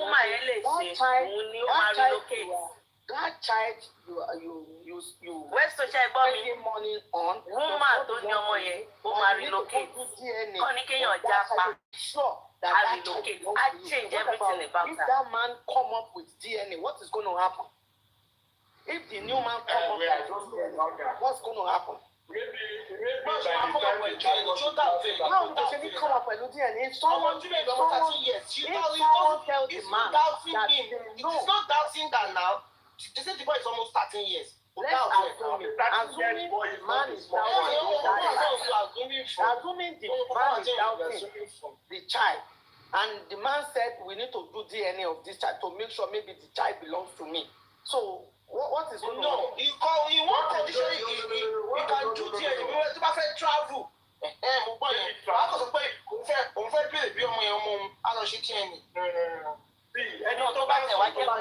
Someone tells the man that child belongs to the man.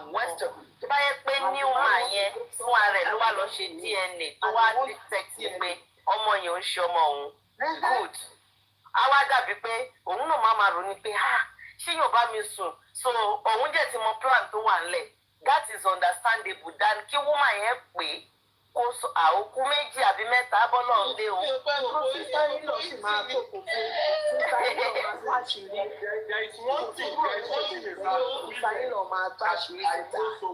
See, there's something we are not talking about here. Don't think that this thing is easy. Family are involved. You know how family are involved? Bàbá olówó ó bí ìyàwó àtọmọ ọmọ ẹbí. Ó yá lọ ṣọlùdé lọ́dọ̀ àwọn family. Ẹbí á wá wọ́n á ra nǹkan dání. Ọmọ dádì, ọmọ bàbá ẹ̀ náà ló jọ òwe ṣe kinní kan láì mọ̀ pọ́ ọmọ lọ́mọ. Now, the wife in that family is like, ìyàwó uncle wa, ìyàwó bọ̀dá wa, ìyàwó àbúrò wa, ìyàwó ẹ̀gbọ́n wa. The wife is just, and you know because of what is involved, the wife is doing everything to be a good wife in that house.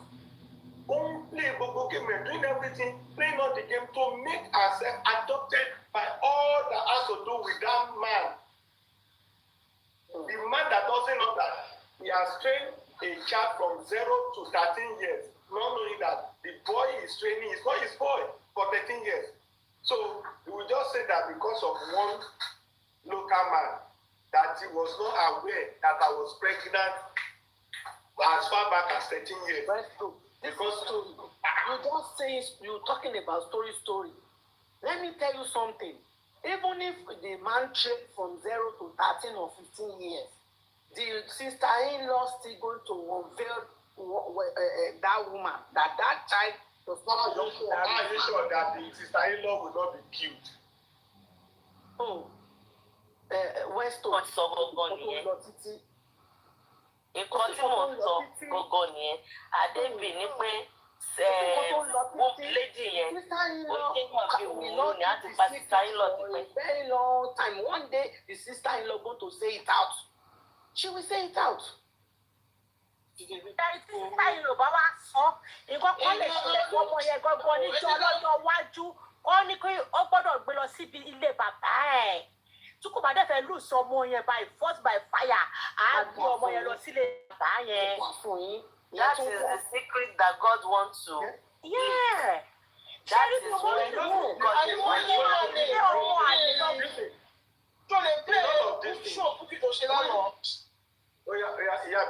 There's no way you can hide secret is secret. It will leak out one day. It will leak in out all one of day. this thing, who is going to be the greatest loser in all of these things at the end of the day? Hello, my dear greatest loser. Bàbá olówó ni náà. Bàbá olówó ló máa lù sí. Bàbá olówó. Bàbá olówó ni. It's not possible. Ìyàwó ló máa lù sí jù. Easy. Àbúrò ló ti ń tọ́mọ lọ́mọ láti kékeré kọ́. Ọmọ láti jọ ìlú máa lùsì jù. Ṣòro ìyá ò lè lùsì because ọmọ ẹ̀ ni. Bàbá olówó tó ti ń tọ́mọ lọ́mọ láti jọ ìlú. Woman ló máa lùsì jù. Báwo ni woman yẹn máa lùsì? Ọ̀yà báwo ni woman yẹn ṣe máa lùsì? Ṣé torí pé kò ní ìfẹ́ bàbá olówó mọ́? Kò ní ìfẹ́ bàbá olówó mọ́. Ó máa lùsì oògùn tó ti ń fẹ́ la wait now. Oògùn tó ti ń fẹ́ la. Ó ti ń gbádùn. That home, that comfort zone. She's going to lose that number one. Number two, she will not even go back to marry someone that cannot produce again, someone who is not even financially okay, who cannot even take care of her. And she might even end up losing the boy. I'm coming. Number three, they will not even return the boy back. The boy will be taken away from her. And they will be dealing with her mentally, emotionally, and the rest. Number four, she's going to stay aloof with a popular type of infidelity. She's going to be so popular with that because it's not going to be a death case. Number six, the family of Babolo will come for her. Ofomo Aliwa Bikola, Owa Sorasu Alorun, Ogunwa to Lonu Mako, Omapada Benny, Omapada Rumi. They will not even allow her to take anything out. Number seven, she may not even see another person to come and marry her.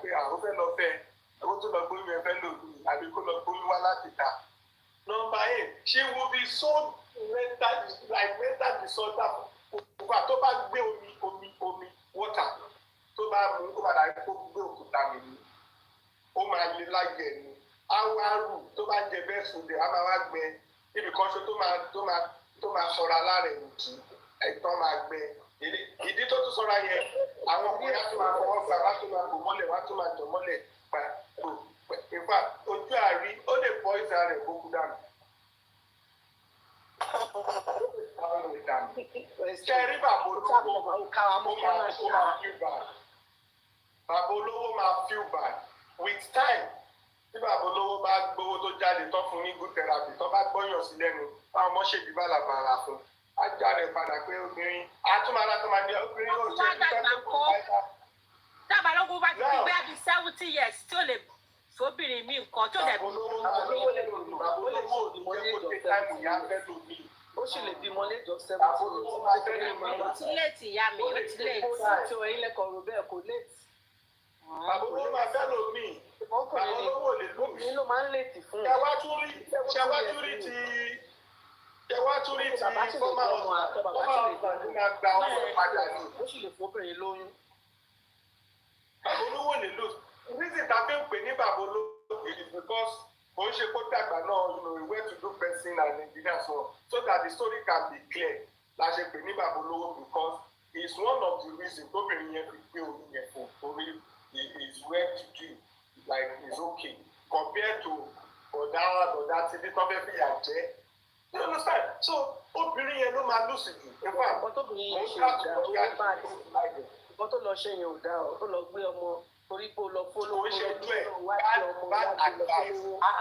gbọ́ sórí láti bẹ̀rẹ̀ ni kì í ṣẹjọ́ ọgbọ́n yẹn. Bad advice. You know when the woman is hormonal imbalance so kí n jẹ́ kẹ́ ẹ lè máa take the right decision. Ẹ má bínú. Òun ló fẹ́ gbọ́ advice sister in law. Òun ni kò lè think of her own. Òun ni ò lè think of her own tó lọ ń listen sí sister in law. Sister in law ló máa padà wá kó bá at last.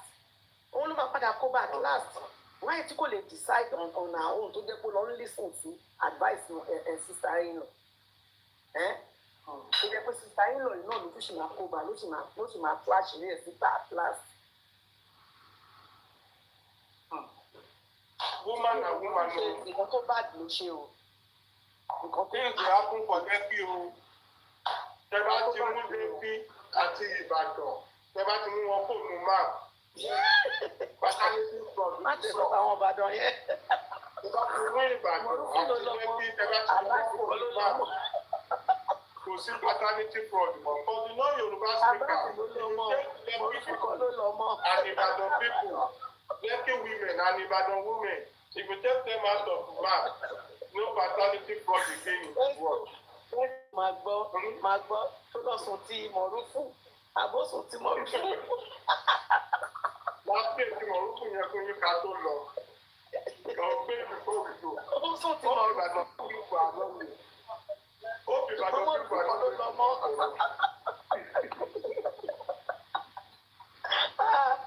Ìbàdàn pípọ̀. Ọ̀gá ìlú yẹn á fi kọ́lọ̀ sanitize Ìbàdàn.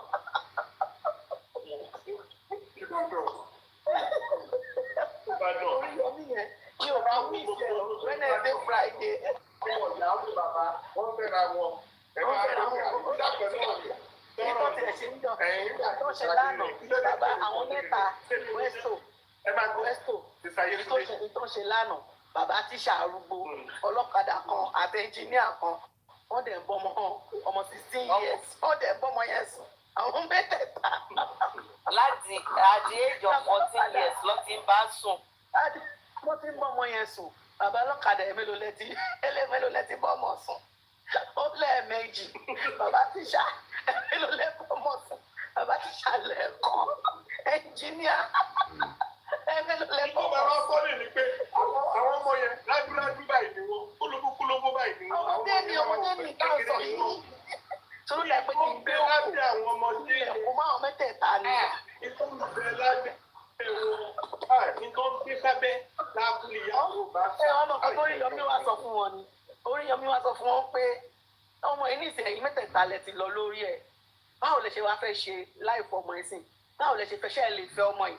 Bàbá ọlọ́kadà ṣé o lè fọ ọmọ yìí? Bàbá ọlọ́kadà ní òun á fẹ́. Bàbá tíṣà ṣé ẹ lè fọ ọmọ yìí? Bàbá tíṣà náà ní ọmọ bá lọ́kọ̀ òun á fẹ́.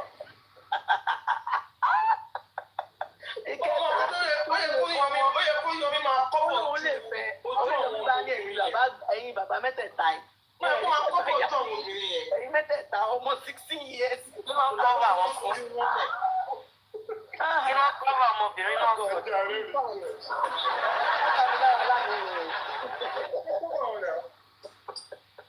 Ó kà mí lára mo ṣe ló dà pé kí. Ẹ̀wọ̀n lọ́wọ́ bàbá yẹn máa kú sí ló ti wà yẹn.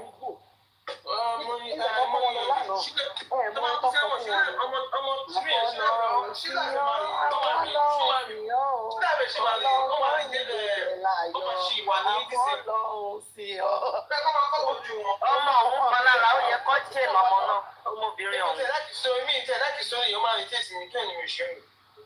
Ọmọ òun ọmọbìnrin yẹn gan ó yẹ kó jẹ́ lẹ̀.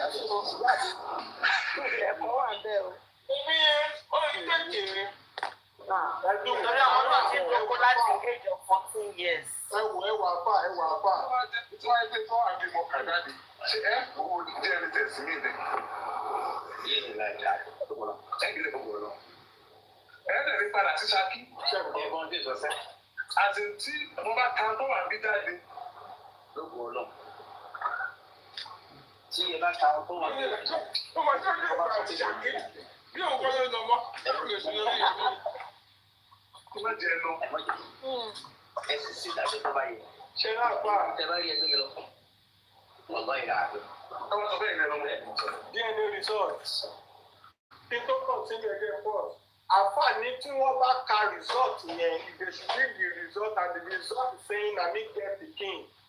Arrest me, make I no go. Say I know say no be me get am. Na after they talk am o. And the answer say you sleep with her, he say you sleep with her. You know say she get pregnant, he say she get pregnant. Now you get pikin, he said no be him get pikin. Who come get pikin? Àwọn ẹgbẹ́ àká Ẹ̀nà àgbọ̀. òun náà fẹ́ ká ìtì. Bí ẹnìyàn fẹ́ ká ẹ̀.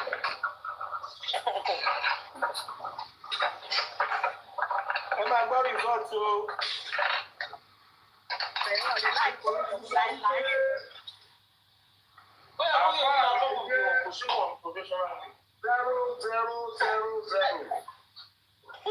Kò sí sáàpù kan nínú gbogbo sáàpù ara rẹ̀ tó bá tó mọ̀ mu. Ó ní àbá àlàyé kọ́ ló ní ọmọ o. Now, ẹ̀ lágbo.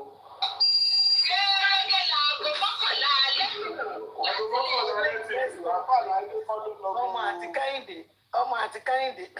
Ta ló wá lọ mọ Westo? Ta ló lọ mọ? Ibrahim, Ẹsẹ̀ ní ọmọ fún ọjà ni. méjèèjì kọ́ lẹ́nu ọmọ yìí. Nǹkan tún rèé o. Ọkọ tó ń fẹ́ tẹ́lẹ̀ Màmá tẹ́ ẹ bá lè kú tó kú lọ́dún tó ní kó lórí ọmọ lọ. Ibi orí ọ̀dọ̀ ìgbà tí nípa ní ìlú lọ. Wọ́n máa bẹ̀rẹ̀ lọ fún sọ̀rọ̀. Ṣé ń gbọ́? Ọ̀dọ̀ ẹgbẹ́ rẹ̀ ló ṣe. Tó máa dún ní bẹ́ẹ̀ bí mọ́. Gbọ́kàn tí ìyá yìí sọ, ìyá yìí pàṣẹ mẹ́sẹ̀jì. Ìyá yìí gbé fóònù fífẹ́ ìjábọ̀ àwọn oní-DNA ti rọjú mọ́ fóònù. Gbọ́kàn tí ìyá yìí sọ. Ìyá yìí ilé ọtí parọ́ pé Sọ̀díkì ló lọ́mọ ọtún tó mọ́jú ilé. Ẹ máa yí o. Ibrahim, ìwọ kọ́ lọ́mọ yìí. Ẹ̀yin méjèèjì kọ́ lẹ́ lọ́mọ yìí o for now. Ọmọ màá tẹ́ ẹ bá lè kú òlé. Ibo ni ọmọ lọ? Ibi orí ọ̀dọ̀ ìbọn ti ní Sọ̀díkì lọ lọ́mọ. Kọ́ máa bẹ̀rẹ̀ lọ fún Sọ̀díkì. Kọ́ wá lù. Ọ̀dọ̀ ẹgbẹ́ rẹ̀ ló Tó máa dún ní bẹ́ẹ̀ bí mọ́.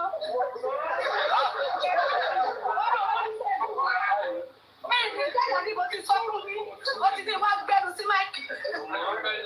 Ó sì ti gbẹ́nu sí. Ibrahim ló lọ mọ̀ wà láì. Bẹ́ẹ̀ ni mo sọ fún ọ ní ìjọ. gbogbo yẹn àbúrò sọ. Ìtì ìjẹun, ìtì ìjẹpo tí bá fún lépè lóògùn. Ẹ má fún lépè. Ẹ má fún lépè. Ẹ má fún lépè. Ẹ má fún lépè. Ọ̀dọ̀ ẹgbẹ́ ìlú wà mí. Bẹ́ẹ̀ni. Sọ̀díkì ló gba jẹ placenta, Sọ̀díkì ló ṣèkómọ, Sọ̀díkì ló dolómọ́jú lọ́jọ́ tó kọ̀la kó bímọ, Ibrahim ló dẹ̀ lọ́mọ. Ìbàdàn. Mọ̀rúfù ló gba placenta. Mọ̀rúfù ló Ok, Mọ̀rúfù ló gba placenta. Mọ̀rúfù ló gba placenta. Sọ̀díkì ló ṣèkómọ, Ibrahim ló lọ́mọ. Ìbàdàn. Wá ìtàwọn èèyàn bàjẹ́ bẹ́ẹ̀ yẹn. Bàbá Yorùbá bá ní. Ok, àwọn mẹ́ta ló wà ìbọ̀. Sọ̀díkì. Jẹ́ Ìbàdàn lẹ́sìn rí. Ẹ jẹ́ kó rí Yọmí dé Ìlọrin.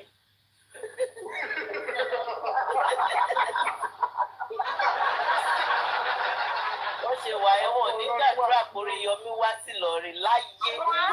Wọ́n ló lè dànù ní ọdún tó wọ́n lé Yọmí dànù ní. Wọ́n ló rí Yọmí ti fẹ́ lọ. Wọ́n lọ nílọrin, wọ́n lè ní. Wọ́n náà lè ní. Wọ́n sọ pé wọn ò fẹ́ nílọrin. Nígbà tí wọ́n náà máa ń ṣe ṣìnà bọ̀. Ọmọ òṣèṣì náà wọ́n ní aláṣìírí. Àwọn bá dá láṣìírí tó. Gbogbo ọmọ ilé ìbẹ̀rù máa jẹ́ ọmọ àlè. Àwọn obìnrin ṣá olúwa. Kí ló mú yín tẹ̀sẹ̀ wọ̀nàwọ̀nà bí ẹni tí ẹ fẹ́ gùn gàlà kí agbókú báyìí? Tí wọ́n bá yín sọ̀rọ̀ tẹ́ sáà táwọn wọ̀n sáà mọ́ fi tẹ̀ wá ní. Ṣé alájà ẹ ṣe sùn? Ẹ̀wọ̀n sáré ẹ̀wọ̀n tọ́mọ yín náà mi tẹ́ bá mọ tí mo jẹ́ bíbẹ̀. Àwọn ẹ̀wà tí ò tí mo sì díná. Gbogbo ẹ̀wà tó àwọn oníkẹ́ ló máa ń jẹ méjèèjì. Àwọn ló máa ń jẹ ọ̀rá ìtúwó.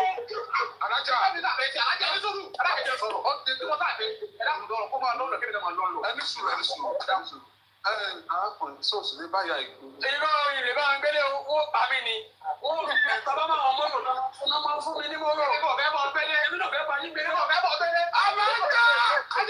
Alájà! Ojú orí Yọmí rí gan. Wàhálà wọn. Nínú stadium orí Yọmí ìgbà bọ́ọ̀lù kan gbá ìpọ̀. Ẹnu ẹ̀ máa bù wẹ́dẹ́ nípa tí bá yẹ mo rẹ̀ pẹ́ tó. Ó bẹ̀rẹ̀ lọ Fátíà. 19 years. Ta ló lọ́mọ? Ta ló lọ́mọ gẹ́gẹ́? Sodiq. Níbo lọ làǹgbà tí wọ́n ṣe súná ọmọ lọ́dọ̀ àwọn tí wọ́n? Mi ò sí ara nígbà tí wọ́n ṣe súná. Nígbà tí wọ́n bímọ. Bẹ́ẹ̀ni sá. Iṣẹ́ kí ni wọ́n ṣe? Lọ sí travel. Ọjọ́ mo wà gbà tí wọ́n bímọ. Ogun ọ̀sán fún ọkọ̀ bímọ ni. Ìgbà tí ó bímọ, òun yanjú kéèsì kan lọ́wọ́ ni mi ò tí ì lè wá dé. Bọ̀ táìmù tó bímọ yẹn, táìmù tẹ́mi dé bá dẹ̀ ó bọ́ sí bókò bímọ, táìmù gbà tí mo gbọ́ kó bímọ rẹ̀ gan. Torí ẹ̀jẹ̀ fábàlẹ̀ sọ̀rọ̀ tèmi, fábàlẹ̀ sí máa tí ó ti ń sọ̀rọ̀ tèmi báyìí. Sọ̀rọ̀ tiẹ̀. Èmi àti Fátíà àti Mara àti ń fẹ́ra wa, èmi mo já fẹ́ jìn rẹ̀. èmi àti bàtà ti ń fẹ́ àgbẹ̀ pé ìyàwó sọ ilé láti máa wá di sẹ̀tẹ̀mbà bẹ́ẹ̀ di tèmi ọmọ sẹ̀tẹ̀mbà ni wọ́n sáà ìyàwó ènìyàwó. ó ní èmi mo jáfẹ́ jìn rẹ̀. mo jẹ́ pé kí n rẹ̀. Ìbàdàn táwọn. ẹjọ́ kò gbọ́ tó yẹ máa gbọ́. èmi àti pátí àti mara àti ń fẹ́ra wa èmi mo jáfẹ́ jìn rẹ̀ èmi àti pátí àti ń fẹ́ra gan wọ́n ti máa lé wa pé ìyàwó sọ̀díkì lélẹ́yìí wọ́n ti máa ó wá di sẹ̀tẹ̀mbà bẹ́ẹ̀ di tèmi ọmọ wọ́n sáà ìyàwó mi ó dínú sẹ̀tẹ̀mbà yẹn ó sọ fún mi pé ìtàn dóhun láàmú pé sọ̀díkì kí ló hapun wọn ò pè àìkọ́ndẹ́ra kò sí yẹn láti mẹ́lẹ́ wa àwọn fámìlì ti máa rí mi lọ́dọ̀ ìbọ̀ mi ò tí ì yọjú ó di inú ẹwà sọ fún mi pé sọ̀díkì kíní yìí ó ti dóyún ó pé ó ti dóyún kò sí yẹn tó bá lóyún wọn ti mẹ́lẹ́ wa pé àjọ wà náà àṣà bá lọ kò sọ wọn ò pẹ́ ká lọ sí ilé yín ká explain fún wọn lẹ́yìn àwọn ẹlẹ́rù ń bò wọn pé ààrùn ń bò wọn gan ṣe mọ ọmọ bí dáadọ́ ń ṣe lé wọn náà pé òótọ́ iná dáadé lè mọ wọn lè mọ mi bọ̀ wọ́n sáré pé wọ́n sáré mọ̀ pé à ń fẹ́ra nílé tiwa ọkàn ti balẹ̀ nílé tiwa pé a ti ń fẹ́ra ní ó wá dínú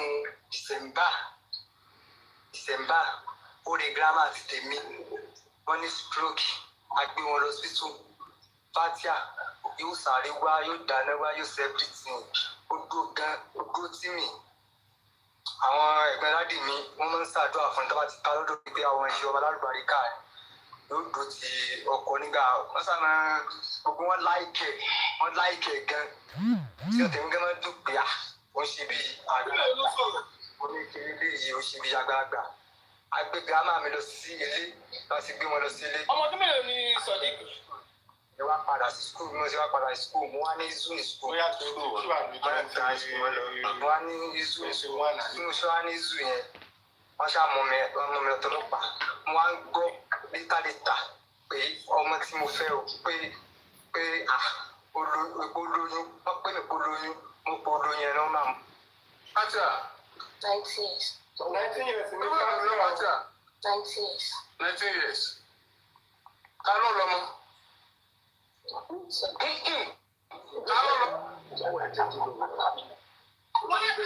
Àwọn mẹ́ta wọ́n do ṣé bàbá àti bẹ́ẹ̀ dàdí ni. Ẹ máa gbọ́ o, Ìbàdàn rẹ o, ẹ máa gbọ́ o. Àwọn mẹ́ta wọ́n do ṣé bàbá àti bẹ́ẹ̀ dàdí ni. Gbogbo ní sí òde kẹ́tẹ̀kẹ́tẹ́ jù, èmi ni mo bí ọ. Wàá sí òde bẹ́ẹ̀. Ìfìyẹ̀sẹ̀ jẹ́ dádì, Ibrahim ló ń lọ ọmọ. Wọ́n wá lè wá ṣe tẹ́sì kò mọ́ sí Ibrahim. Ikọ̀ ọmọ lọ́wọ́ Ibrahim. Nígbà tí òfin kankan tó ń fẹ́ wọ̀, mo sọ fún Ibrahim wà náà wọ́wọ́ fún mi tí òfin lọ́la. Mo sì fẹ́ rà ni mo fi ń rán Ibrahim. Wọ́n ọ̀rẹ́ àtọ́jọ́ fọwọ́ kó lọ fi sẹ̀. Fún Ibrahim àti Sodiq. Ibrahim ọmọ dáhùn dájì. Ibrahim lọ dáhùn. Bẹ́ẹ̀ ni mo sọ fún yín. Bó bá ṣe láì dé. Ìgbé kúrọ́ dájì. Mo lè torí rẹ̀ ẹni tí mi máa ń lè torí rẹ̀. Ó máa ń lẹ́kẹ̀lẹ̀ Ibrahim ọmọ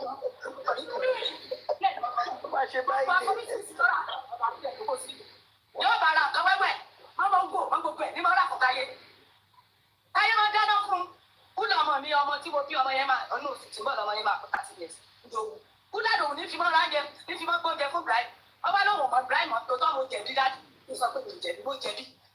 Àwọn ọmọ mi ló jẹ́ kí n gbé kíní kéjì ọmọ fún un. Nínú owó hospital tí ọ̀fẹ́ san, àwọn ọmọ mi láwọn san 7,000, ọ̀sán 8,000. Àwọn ọmọ mi wá ní kọ́ lọ gba kíní ìkejì ọmọ. Ní ilé sọ pé mi jẹ̀bi mo jẹ̀bi. Ibrahim ló lọ́mọ dájú. Ibrahim ló lọ́mọ. Kí ló tẹ̀ jẹ́ kí Ibrahim ọgbọ́n gbà tí ọmọ ìwà lọ́sítù tó láti gbà wọ́n. Ẹ̀bùn olóńlá gidi pé Sodiq ló lọ́mọ, kì í ṣe Sodiq ló lọ́mọ. Gbogbo bẹ̀rẹ̀ kò tẹ́ tí ọmọ. Aago méjìlá báyìí kò ní wọlé. Nígbà tí ó wà bímọ kò sọ̀dọ̀ mi, wọ́n ti mélé lọ sílé kejì. Bí mo ṣe jíjí ẹjú mi pé ìyá àdèjì táyé ti fẹ́ bímọ, ìyá mi ti yá nígbà tí Sodiq ìlú ló sọ mí. Ọmọ mi ní máa ń jágbe mọ́ mi bó ṣe wà yìí. Ọmọ ìbá wa kí ọmọ òkú fún mi ni, yóò mọ jágbe mọ́ mi ni. Ó sọ́mọ̀ bó ṣe wà yìí. Ó rà dígbọ́n. Bẹ́ẹ̀ ni mo sọ 41 days lọ sí wà tó tí wọ́n mọ̀ tí mo sì jáde láyé.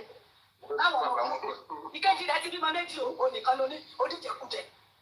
Bẹ́ẹ̀ ni mo sọ fún mi, ebi ò ní ẹ bá tì mí mọ́lé dáadé. Ìkejì náà tó bímọ méjì àgbẹ̀dọ̀ of 20. Yes, ọmọ méjì ló bí ọmọ ìkejì rẹ̀. Ìyá ni yes.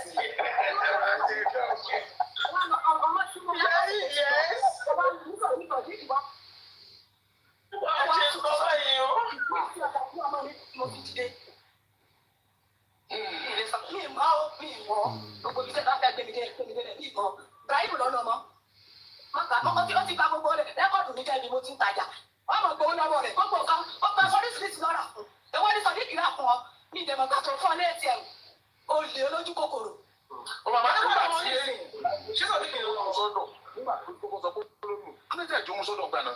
Ibi ọ̀pọ̀ tó tọ́ ẹ̀yẹ yìí. Ọmọ àgbẹ̀ ṣòyìn lọ. Alẹ́ lọ́wọ́, mo fi ní mi ìmọ̀ dáàdi Ibrahim ni mo mọ̀. Tí n bá kú ẹ̀ Ibrahim ni mo wà. Ẹ̀yin rẹ̀ Ibrahim lọ lọ́mọ. Àjọ kó para wa jẹ. Láìsí kó bá yẹn wà fẹ́ gbà tí Ibrahim bá sùn. Wọ́n ṣe tẹ́lẹ̀ lọ́mọ. Yóò mọ ìbájọ́ ń bọ̀ náà ni. Mo rò pé tẹ́lẹ̀ tí wàá jọ sọ̀rọ̀ alágídí alágídí bákan kíní kan. Wọ́n ò pé wọ ọmọ yìí. Oríṣiríṣi lábẹ́ ọ̀rọ̀. Ìyàwó lẹ́kàn wọ́n á pè kejì ẹjọ́ kan. Èmi lọ́wọ́ sọ́ọ̀bù. Jìsìkà ìdí. Ìyá tó bá sọ fún ẹ̀ ẹ̀ máa gbowó lọ́wọ́. Sí nǹkan tí ì rà. Àmì Ó ti ń tẹ́lẹ̀.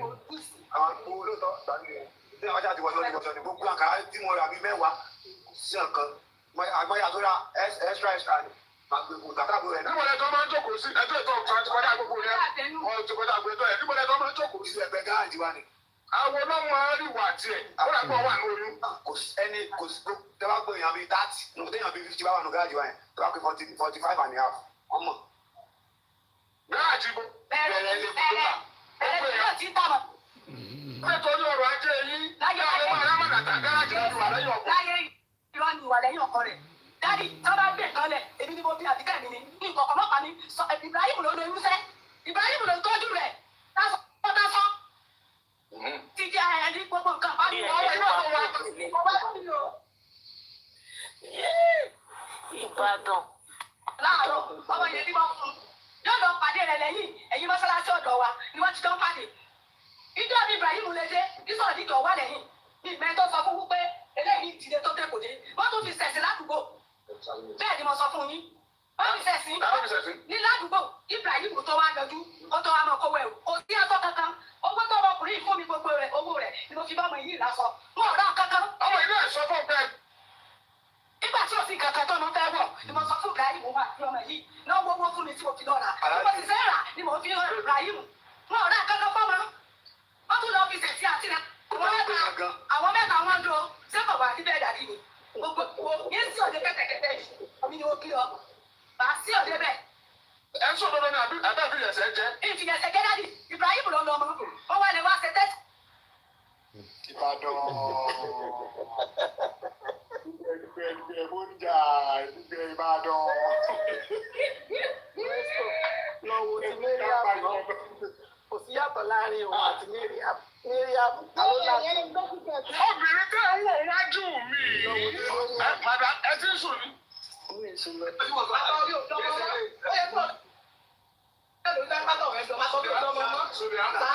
Bàbá ṣe tẹ́sí tó ti bá lóde. Wà láì kò lè tó bá ti lè jẹ́ ìjọba tó bá ti gbìn ní kẹ̀kẹ́ ní ṣe.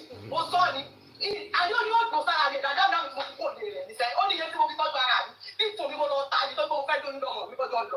Wọ́n ìgbà tó kú òde rẹ̀ ẹ tún dorí rẹ̀. Àyè ní àti àti ìtọ́kọ̀ tó tèmi àti ẹ̀ papọ̀. Nínú wa ìtọ́sí lọ́wọ́ padà àlùfà ìtọ́kọ̀ tó tèmi àti ẹ̀ papọ̀.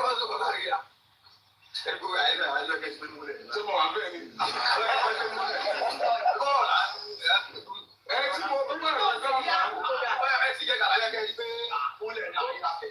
Àti mo wà bẹ́ẹ̀ gẹ́gẹ́ bí àwọn There is one thing nípa Ìbàdàn tí mo notice wọn ká kí ní yẹn fún wọn ní respect fún. Ẹ̀dá tàbí náà mú kí n tó kúrò lé rẹ̀. Ẹ̀rọ ìlú lára mi tó bá ṣe ń gbà sí ní ìdálẹ̀ tó bá lè kókó rẹ̀ sí lábẹ́ báyìí. Ẹ̀dọ́ kan dá láàmú kí ló dé dẹ̀ fún mi. Wọ́n ló tún ti kọ́ bọ̀. Ẹ bó ṣe tàbí national anthem wọn ká kí ní yẹn fún. Ẹ̀dá tàbí láàmú ọmọ mi ṣe rororororo ó bá tẹ̀lé nígbà tí ọmọ kan mi ní Ẹni tí Mariam náà kọ́ orí ọdún ló ń gbóyún wálé. Ó gbóyún ọmọ àlè wálé. Ọkọ̀ ló tó ní ṣèmù máa gbọ́ ilé. Wọ́n sọ̀rọ̀ ìwà ìwọ́n máa ń sọ bí kí wọ́n sọ ọ̀rọ̀ sanity tọ̀. Ẹ lótìsí pé àwọn Ìbàdàn ka ọ̀rọ̀ yẹn kún. Ọ̀nkà fún ọ̀nkà Ẹ bí lè ṣe sọ̀rọ̀. Ajẹ́ ní ìgbàgbọ́ papọ̀, àjọṣe kan. Kódà adájọ́ ti ń kó lábẹ́ rẹ̀. Olóòdà ẹnìkan tí máa ń fẹ́ ọ̀rẹ́ rẹ̀ sí ní èyí sì ti tó sí mi rí bí ṣe pàdé rẹ̀ lọ́nà nu bí mo ṣe kóde rẹ̀ báyìí èyí bá ń sùn bó sì ṣe bá ń sùn báyìí oyún sì kúrú èyí tí wàá pè ní oyún rẹ̀ ní kí sojú rẹ̀ kí sojú rẹ̀. Wẹ́stò ọ̀run yóò ṣú ọ̀rọ̀ rẹ̀. Ẹ̀kan ló ṣe ẹ̀kan tó sì ṣeun. Tọ́wọ̀n Ìbàdàn bá bu yí Wẹ́stò. Ẹsẹ̀kẹsẹ̀ náà lè dá sí ti dà sí náà. Wẹ́stò lọ yẹn láì sọ̀dọ̀ ọmọ yẹn. Wẹ́n tó ti wo Iyọ̀mí, ó ti wà gídígbò jìnnà. Yóò bá wọn bàbá ṣe máa sọ̀rọ̀.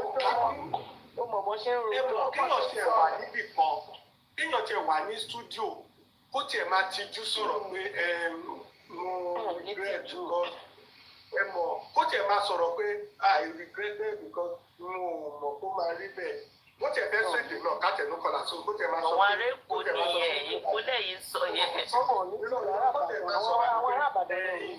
Ìyámọ̀ ọmọ because bíbí ti ń ṣe lọ́jọ́ náà aláṣẹ ń fún mi àmọ́ àṣìṣe ti ṣe ṣẹlẹ̀ ǹtẹ̀ àwọn ẹ̀ṣá bá bẹ̀rẹ̀ kásẹ̀ ìnáwó náà ní sọ irọ́ pé mo lọ láyé ẹ̀ẹ́dẹ́ bá àkọ́kọ́ pàdé lára mi tó jọmọ́ tiẹ̀ ní tó ti bá àsùn bẹ̀rẹ̀ ẹ̀kọ́ náà ló sì ṣe ó lè ṣe súkọ́súkọ́ náà tó sì dá sí ńlá ó sì á ti tù kọ́dà ní ìtì lọ nígbà mo tún yọ̀dọ̀ rẹ̀ rẹ̀ ní parọ́ èmi ò mọ́rọ́ pa torí kí n bá parọ́ àkù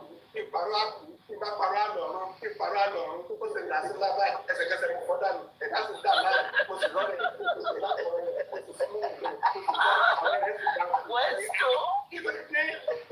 kí ló ṣẹlẹ̀ ṣe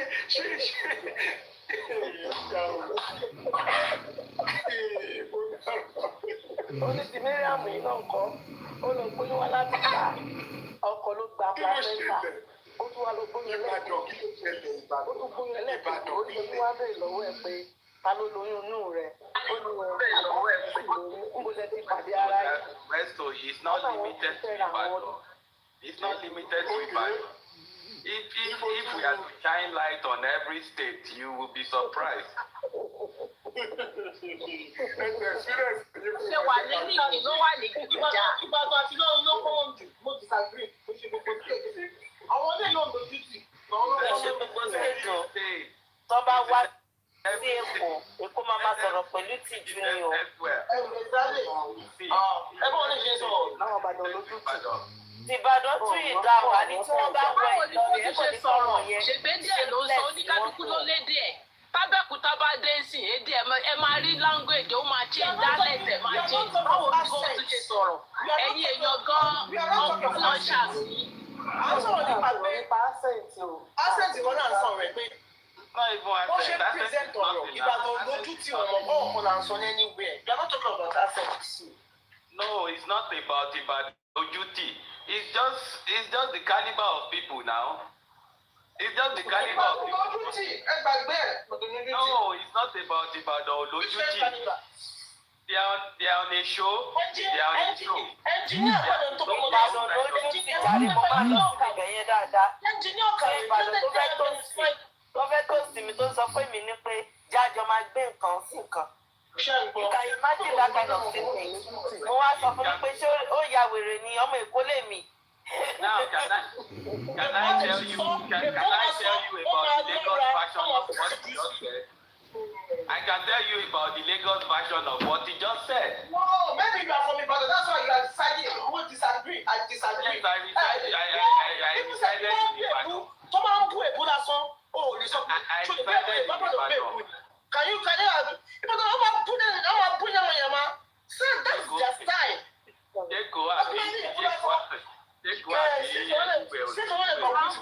Ẹni tó bá ń bẹ̀ bú ó lójú Ìbàdàn tó máa ń búyàn o, ó ní ojú o. Ìbàdàn bẹ́ẹ̀ kan tí mò ń sọ. Olójú Ìbàdàn tó máa ń búyàn àti ipò Ìbàdàn ló búyàn. Tí màá ti Ìbàdàn bá jọ ń jà, ó máa Kò kí ń ṣe gbogbo Ìbàdàn ló máa ń búyàn. Kò kí ń ṣe gbogbo Ìbàdàn. ló máa ń búyàn. Everybody ló máa ń búyàn. Bẹ́ẹ̀ni, kò kí ń ṣe gbogbo Ìbàdàn ló máa ń búyàn. It's even cut across everywhere. In Lagos, when you go to Ìsàlẹ̀ Ìbàdàn Èkó, lójú tì. when you go to Ìsàlẹ̀ Èkó, they will yab you now. When you get to that Ìsàlẹ̀ Èkó, let me talk you. Ìbàdàn ló pọ̀ jù bẹ́ẹ̀. Area market in Aba, they will yab you. When you get to Ìbàdàn ló pọ̀ jù bẹ́ẹ̀. they will yab you in their own language. When you get to they will yab you now.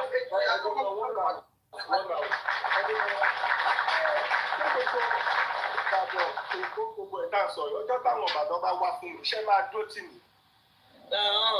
No, it's not even Ibadan. It's just because of the country. Kékeré Ìbàdàn ò lè bá bẹ́ẹ̀ kú, á bú ẹyàmàyàmà. Ọ̀dà ẹ má ó lójú Ìbàdàn tó máa ń kúyàn kò dẹ̀ kí n ṣe gbogbo wọn ló yà wò. Ó dàbí bẹ́ẹ̀ gbọ́ kan tí mo ń sọ understand. No, ẹ ti sọ gbogbo ẹ ti kó wọn pọ̀ generally ẹ má kó wọn pọ̀. Instead that the one more ọ̀rọ̀ sọ dáadáa ọ̀rọ̀ dálẹ́nu o that's where I'm going. This is where I'm going. Ọ̀rọ̀ dálẹ́nu o dáadáa ọ̀rọ̀ sọ dáadáa wọ́n tó bá bùrù nǹkan tó bá fi rẹ́rà yìí tí ọkọ̀ bá bọ̀ rẹ̀ ó máa ní wow gbogbo Ìbàdàn wà bold. Gbogbo ọ̀gá bold gbogbo Ìbàdàn ni lọ́ọ̀kì wọn ni kò ṣe pé wọ́n bú wọn I'm not abusing them. Wọn tẹ fẹ́ mọ gratitude sí ọ̀rọ̀ yẹn. Àwọn Ìbàdàn wọn ọ̀dẹ̀ mọ́ kọ̀ wọ́n mọ́ kọ̀. We left the people left the content with content and talking about other things.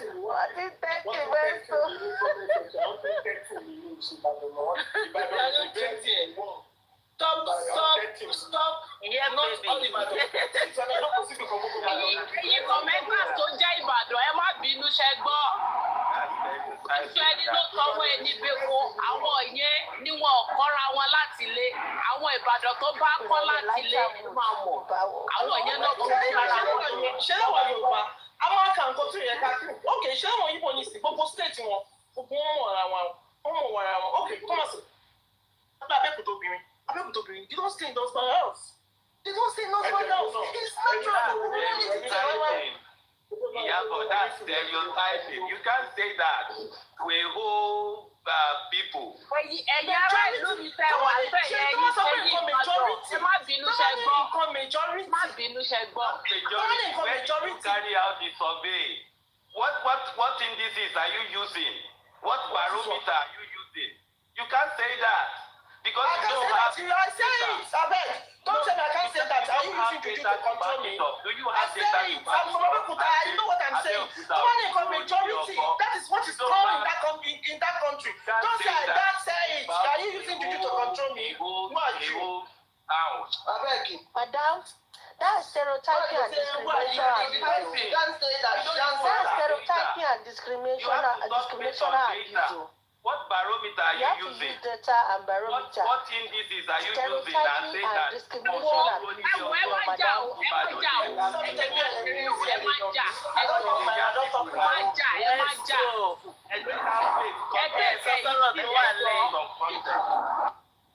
Ẹ jẹ́ ká sọ̀rọ̀ based on context, not based on other things. Ẹ jẹ́ ká judge. Ẹ má jà, dádì ẹ má jà, ẹ sì kẹ̀ ẹ́ sí ẹjọ́, ẹ jẹ́ ká slow down, ẹ jẹ́ ká má jà. Eré là ń ṣe, ẹ̀fẹ̀ là ń ṣe. Ó yẹ máa gbọ́, ẹ jẹ́ ká ṣe báyìí. Ṣé rí àwọn Ìbàdàn ẹ má dá sí rọ́ọ̀fù, Ìbàdàn ẹ má dá sí rọ́ọ̀fù. Ẹ wo, I'm from Ìbàdàn, ṣé gbọ́? Mò ń gbé n'Ìbàdàn ni bàbá mi Ìjẹ̀bú, màmá mi Ẹ̀gbá. So àdásírọ̀ àwọn kan ló ya ọmọ àlè láti lé wa tí wọn lẹ́kọ̀ọ́ so àwọn náà ń kó kíní bá gbogbo àwa Ìbàdàn so bó ṣe wà nìyẹn. Bẹ́ẹ̀ kí ló dé tí àwọn Ìbàdàn mi ìfẹ́ sọ pé ẹ̀yin Ìbàdàn pé tẹ́ ṣe máa ń bímọ tẹ́ máa ń gbé jùlẹ̀ ẹ wá ní ẹ lọ́wọ́ sùn lẹ́kọ̀ọ́. Madam, èmi ń gbé n'Ìbàdàn ni ṣẹ́ gbọ́ èmi ń gbé n'Ìbàdàn ni ẹ má sọ pé àwọn kan so ó lójú ṣẹ́rí ìwé tí òbí ṣe kọ́ àwọn ọmọ ẹ̀ ó yàtọ̀ síra wọn the way bọ́ ṣe brought àwọn ọmọ ó yàtọ̀ síra wọn èmi báyìí dádì mi wọ́n ń gbé n'Ìbàdàn ni Ìbẹ̀dẹ̀ náà ti ṣe gbogbo nǹkan tó ṣe so my dad is from Ogun State and my mom is from Ẹ̀gbá. So àwọn ló ya ọmọ àlè tó ń jẹ́ kí wọ́n máa kó ọmọ ẹrú ọmọ kọ nílẹ̀ Ìbàdàn. And you don't discriminate. Yes, we should not stereotype. We should not you don't stereotype. It's an abuse here in abroad. You don't stereotype and you don't discriminate based on some facts, not majorly. You don't stereotype and you don't discriminate. Kì í ṣe ìjà, madam, is an abuse for stereotyping. No, abuse kì í ṣe pé èkó ni mo ní ìlò. Báwo ẹ má jà, dájú ẹ pé kẹ̀yìn sí ẹjọ́. Ló lọ fa arun orí yọmí ló lọ fa gbogbo wèrè lọ́yàn báyìí. Ẹ̀yin lẹ́dá gbogbo wàhálà lẹ́yìn. we have different type of abuse. Kì í ṣe abuse ẹ̀kẹ́ ìbò ni mo mean. Mo mean abuse because we have different type of abuse. Discrimination and stereotyping is an abuse. We have physical abuse, we have financial abuse, we have emotional, we have psychological abuse, and we also have emotion, and we have neglect. We have under neglect, we have self-neglect, and we have self-made neglect. You understand? All these, they are all under abuse. You understand? And we even have this abuse of that the okay, slavery. We call it slavery abuse. So the fact that the word abuse under abuse, stereotyping and discriminating. The fact that wants to play for one thing, pay the way they talk and what have you, does not still give us the yardstick and the impetus to now start naming that is the way they behave in totalities. So if when you are discriminating, it's against the law here. When you are discriminating, what did you use? What radios did you use to say, okay, they are doing the fact that they are doing this does not mean that everybody is doing this. Having said that, it's funny. Why still play that video in order just to light our mood, in order for us to joke about it, in order for us to play about it, does not mean that we have to take it to heart. We have to take it personal. No, I was expecting everybody to just laugh over it and move on from there. And having said that, actually, at Taro, I'm to bring me but events will override in comment later. I actually wanted to second Bola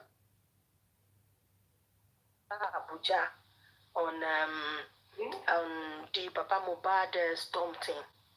Bola Abuja or whatever, to some large extent, in the sense that Yoruba so go any kuma go kilo mapa agoni. Westo, we have always been Emile Mama Wasori platform every time and now. You know me that I've always been part of justice for Mohbad. Recently, I nonsense shenanigans shele. I just walk away. And the fact that anytime I follow, to Tabanipe first justice movement, Tabanike Miso, Lori TikTok, Westo, Ati Arifa, Lemimo, I just love it that Westo decided to keep his cool. Everything to share all through for like 2-3 weeks. He chose to keep his cool. Kofi Sibi, Kofi Som. I give you that kudos. Westo, continue to be who you are and continue to be the champion for Baba Mohbad. God will continue to be with you. Having said that, we have majority here have said it all. To be honest, a lot of Kini Tomawanta, our host. The fact that Westo Ninu show only there is this unique way. Westo Jemam present his show. Really dare me to come into his show. You understand? No matter how many people outside. Sherry Mohbad, Muti sorry. What I called Madam Confini Muti Soroyi. Iti Mohbad does not lay look boju. Ingoba leon tutu mo. Ingoba leon tutu. Mohbad tutu ago to a one toroe. Ago, in the sense that okay. Ọmọ mi ṣe jẹ́ ni tí ò lákan tí ò ń sọ̀rọ̀ tó èmi ò ń gbà fún mo máa ń owó ìjókòó ẹ̀pọ̀ ojúkòó eré ni mo máa ń já láwọn kankan ṣe understand pé láéláé mo fọlọ́run bẹ́ẹ̀ o ò ní níwájú ò ní lẹ́yìn ọlọ́run ò ní fún ẹ ní papalági tó máa mẹ́mí ẹ lọ. Mohbad saw this thing coming ṣòye yín tó bá jẹ́ pé bó ṣe tutù tó bá tẹ̀ wá decide pé mo nífẹ̀ẹ́ mi. Ṣebí ẹni tó bá wà láyé ló máa lóun fẹ́ fọkọ ló fẹ́ yàwó. And Westo, madam kan ṣe submission kan nípa wọ́n jáàsì ẹ̀ ní wọ́n ṣe kinní kan ni. Mi ì sọ pé kò sí jáàsì o. mi sọ pé kò jí sí jazz ṣé wọn àrùn sentiment kan wà táwa yorùbá ló common sí jù ṣé ní tí bá ti ṣẹlẹ̀ á ní wọ́n já sí yan ni ṣé gbogbo everybody tó wá síbi wedding Mohbad àbí tó bá síbi introduction Mohbad ni Wunmi jazz ni it would have been a great thing tó bá jẹ́ pé bàbá Mohbad jẹ́ èèyàn kan tó jẹ́ pé bàbá Mohbad ayẹ̀ṣẹ̀ ń discover pé wọ́n lágídí gbogbo wọn ṣe lágídí yẹn tó bá yẹ pé wọ́n ti wá utilize ẹ̀ nígbà tí Mohbad wà láyé ni àwọn regret kan wà tẹ́ mo máa ń pé tó bá dẹ̀ pọ́n ti ṣe lé báyìí ó dẹ̀ possible kó ọmọdé yìí wà láyé o Mohbad was looking for a kind of defense mechanism níjọ́ tó lọ ṣe introduction yẹn fún kó bá jẹ́ pé bàbá nìkan ló dúró irrespective of aṣọ tán bá dá sí bàbá lọ́rùn níjọ́ yẹn defense mechanism yẹn kò bá mi ò lè jazz everybody ṣe bí bàbá wà in the Lord ṣùgbọ́n ní Kristẹni ni bàbá dẹ̀ ń fẹ̀mí bọ́ lọ́hùn rìn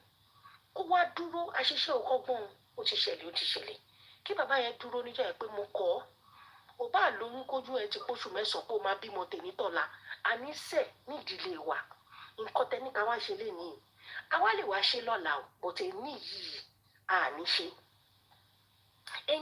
àní ṣe maybe baba would have been a saving grace for Mohbad for that one singular action a lot of manipulation ti ṣẹlẹ̀ o I'm not disputing that from Abosede from Wunmi herself but èmi máa ń fẹ́ ká máa yọ mentality everything wọ́n já sí wọn I am not saying that pé kò sí ogun somewhere but at the same time tá bá ń gbé submission kalẹ̀ ẹ jẹ́ ká máa ṣe a little to the right little to the left so ká bá wò pé okay from this angle ká má kàn kó basket wa sójú kan pé wọ́n já sí ẹni no kó bá jẹ́ pé bàbá nìkan ló dúró fọmọ yẹn níjọ́ yẹn pé àníṣe èmi ṣì ló lórí alọ́ba ní ìníkẹ́ má ṣe wedding o ẹ wá lè ṣe lọ́la o ṣẹ́rẹ́ ní ìta wa ìṣe àṣẹ mi ló máa ṣẹlẹ̀ perhaps the father pé bàbá yẹn ṣe yẹn ẹ̀rù máa tún bá Mohbad pé bàbá òun ló gba ojú náà wọn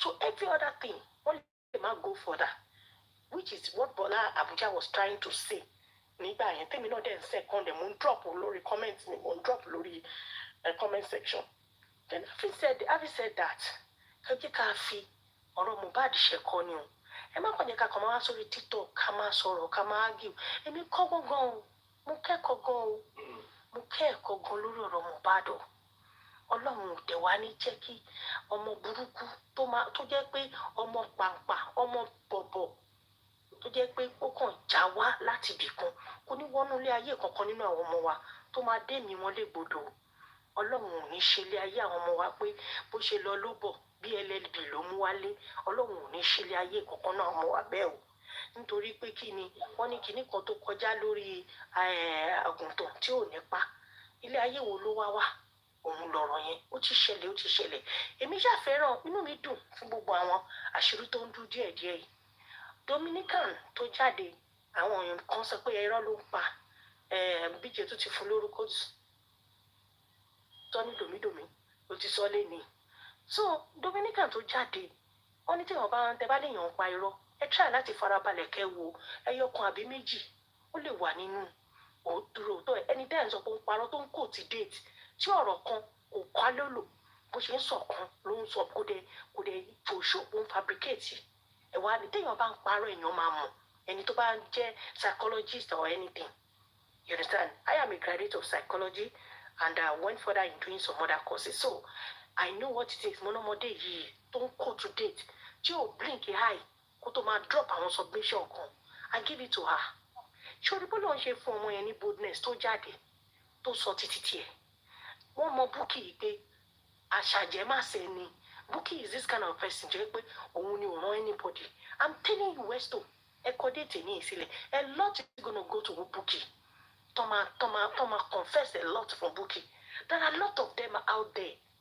tí wọ́n fẹ́ sọ̀rọ̀ but what will be their fate after tọ́mà sọ̀rọ̀ ṣòye yín Nàìjíríà tó yẹ pé kò sí security ò tight Westo ẹ rántí gbogbo ogun tàjà nígbà títí yín náà Westo you understand I'm one of those that always come to your inbox at a point I just put it in the hands of God when you could not even get in touch with anybody again so how much more àwọn ọmọdé tó bá ń sọ̀rọ̀ spending money spending ọmọ yẹn mò ń tọrọ ó fẹ́ sọ̀rọ̀ ṣùgbọ́n what will become of that boy after tó bá sọ̀rọ̀ tán security wo la gbé sílẹ̀ la fẹ́ fáwọn ọmọdé mo wà lórí show Yomi níjọ́ kan Yomi ó ṣe analysis kan mi ìlérò bẹ́ẹ̀ àwọn èèyàn ń rí ìfẹ́ mu lò ó ní mọ̀ ṣe wà yẹn wọ́n lè confess the thing is that tó o bá lọ sí gbogbo àwọn embassies tó wà Nàìjíríà maybe àwọn èèyàn wọ ọmọ lọ́ọ̀ yìí tó govern wọn tó bá ní problem tó jẹ́ pé wọ́n ń lépa ẹ̀ lọ tó bá wo America embassy lásán ló wọ̀ tó fún ẹ l'opportunity tó wọ America embassy tó ṣe confession ẹ̀ tó ń rí confession ẹ̀ pé kíní ìlà ikú lọ I'm telling you to you ẹ jẹ́ kó tó lọ ká lọ Nàìjíríà wọ́n máa safeguard ẹ̀ nìyẹn wọ́n máa make sure pé nìyẹn confess kíní yẹn ó jẹ́ ní before you know it kó tó ní wọ́n sọ ọjà kọ́bíìsì pé wọ́n fẹ́ pa ẹni yẹn wọ́n ti fún asylum láti ibẹ̀ wọ́n máa gbé kó lu yẹn but èèyàn mélòó ló ní ọpọlọ ẹ̀ the same thing with UK èèyàn mélòó ló ní ọpọlọ yẹn láti ní boldness láti ní okay let me walk into any home office okay let me make my submission ṣòye yín èmi mọ̀ pé àdúrà tírú àwọn ẹ̀yà rich grace wọ́n mi rich grace ń gbà every Tuesday it's not just that wọ́n kàn wá ń ṣe formality or wọ́n kàn sọ di doctrine kò ní lásán some other platform kan tó yẹ pé àdúrà náà gbà lójú méjèèjì lórí platform kìíní àwa náà tá à ń gbàdúrà ní closet wa a ṣe program kan ní 2 months ago ní UK ń bí báyìí Festival of Life àwọn tó bá jẹ́ redeem wọ́n máa mọ nǹkan tá à ń sọ yìí mo travel all the way from Manchester bí tí mo ń gbé mo lọ sí London mo lọ ṣe Festival of Life the major prayer point tí mo mú sílẹ̀ lórí Festival of Life was justice for Mohbad the prayer point me nobody was there with me mi ní láti parọ́ but that was my prayer point pé God if you can do this for the whole Nigeria let there be justice for this boy so that they can put a stop for further occurrences of this kind of a thing. bẹ́yẹn lot of people bẹ́yẹn tó ń gbàdúrà lórí kìíní ṣé you people look at the time now Nigerian time is to 5 we are to 4 here you supposed to be in your bed you are not sleeping I am here even though I'm off work today ó yẹ kí n máa sùn but we started your program together nígbà tí books bẹ̀rẹ̀ tó tún lọ I stay glued with you gbogbo àwọn lèmi ti sùn mo ní láíláí west tó ló wà online I have to finish this show with you because mo máa ń gain one thing or the other I may not come up but I'm always with you whenever you're on show irú gbogbo yín báyìí tẹ́ ẹ̀ lé owó tó jẹ́ pé òkè true justice lẹ́lẹ́ ẹ wórú gbogbo àwọn ìyá yìí àṣeré àṣeyẹyẹ àtúntò síra wa lójú àtúwá come around pé kọ̀rọ̀ yẹra wa kì í ṣe pé wọn ò ní nǹkan tó fẹ́ ṣe but everybody abiyamọ gidi la jẹ́ èmi mọ̀ pé gbogbo wàhálà yín ò ní já sásán lágbára Ọlọ́run gbogbo ẹ̀yin ìyá ẹ̀yin bàbá tẹ́ wà níbí báyìí gbogbo ẹkún kọ̀kọ̀ lórí ọ̀rọ̀ ìlérí Olúwa lọ́ba ó máa di ayọ̀ fún gbogbo wa ni a máa rí justice o lágbára Ọlọ́run ó lè pé ó lè yá o Ọlọ́run máa da èdè wọn rú gbogbo wọn Ọlọ́run á da èdè wọn rú lórúkọ Jésù Ọlọ́run á da èdè gbogbo ìmọ̀tún ìmọ̀jọ gbogbo wọn ṣe bí èèyàn ni Wùnmí ẹlẹ́wọ̀n ara ni ẹ̀jẹ̀ ló rán through her vein ó ní bàbá ń gbẹ́jọ́ ó ní ìyá ń gbẹ́jọ́ ó wà láyé ní gbogbo eléyìí ò tó ìṣẹ́jú kan fọ́lọ́run tó dá wa ṣòye yín èmi ti wò ó pé wẹ́ lágbára Ọlọ́run ṣá àdúrà táwa kan ń gbà á ní láti lọ lé oníṣègùn á ní láti lo jùjú kọ̀ọ̀kan Ọlọ́run Mohbad gan ó ń dìde fún rẹ̀ tẹ́ẹ̀mù ẹ wo ìjì tó jà lẹ́nu bíi 2-3 weeks ago Westo do we expect it from anywhere do we expect that lórí ọ̀rọ̀ òṣòwò do we believe that pé irú God protection yẹn ó ní nǹkan tó ń hide somewhere ẹ wo bọ́mọ yẹn fi rí jáńjálá tó mí gbogbo justice for Mohbad tó mí kìtìtìtì àwọn tó ẹlòmíì bẹ́ẹ̀ sì ní ká bòròbòrò ni àwọn kan tó tẹ̀ ń lo gbáǹkó inú bí mi ni I walk away from that page gẹ́gẹ́ ní gbogbo rubbish you understand so at the same time Ọlọ́run tó ń tú àṣírí díẹ̀ Mohbad náà tó ń tú àṣírí díẹ̀ lágbára Ọlọ́run máa gba justice yẹn fún wa once we have faith once we have belief ẹ̀yin ìyá abiyamọ ayé tẹ́ wà níbí báyìí ẹ ṣé gan ni o ẹ̀kọ́ àìsàn ẹ̀kọ́ àìwo lágbára Ọlọ́run àtúbọ̀ tún lè wá ṣe ọmọ wa ò ní kàgbákò obìnrin o ọmọbìnrin wa ò ní kàgbákò ọkùnrin o gbogbo wa máa kéré òkú délé ni o. Westo, thank you very much for always being there for us and for always standing tall for the truth. Nothing but the truth alone, and for always keeping your cool, even in the realm of shenanigans. Let me use that word. I'm so proud of you, my darling. I am so proud of you. Once again, I am so proud of you, my brother. Thank you. It is well with you. That's just my point. Stop blushing. I'm blushing.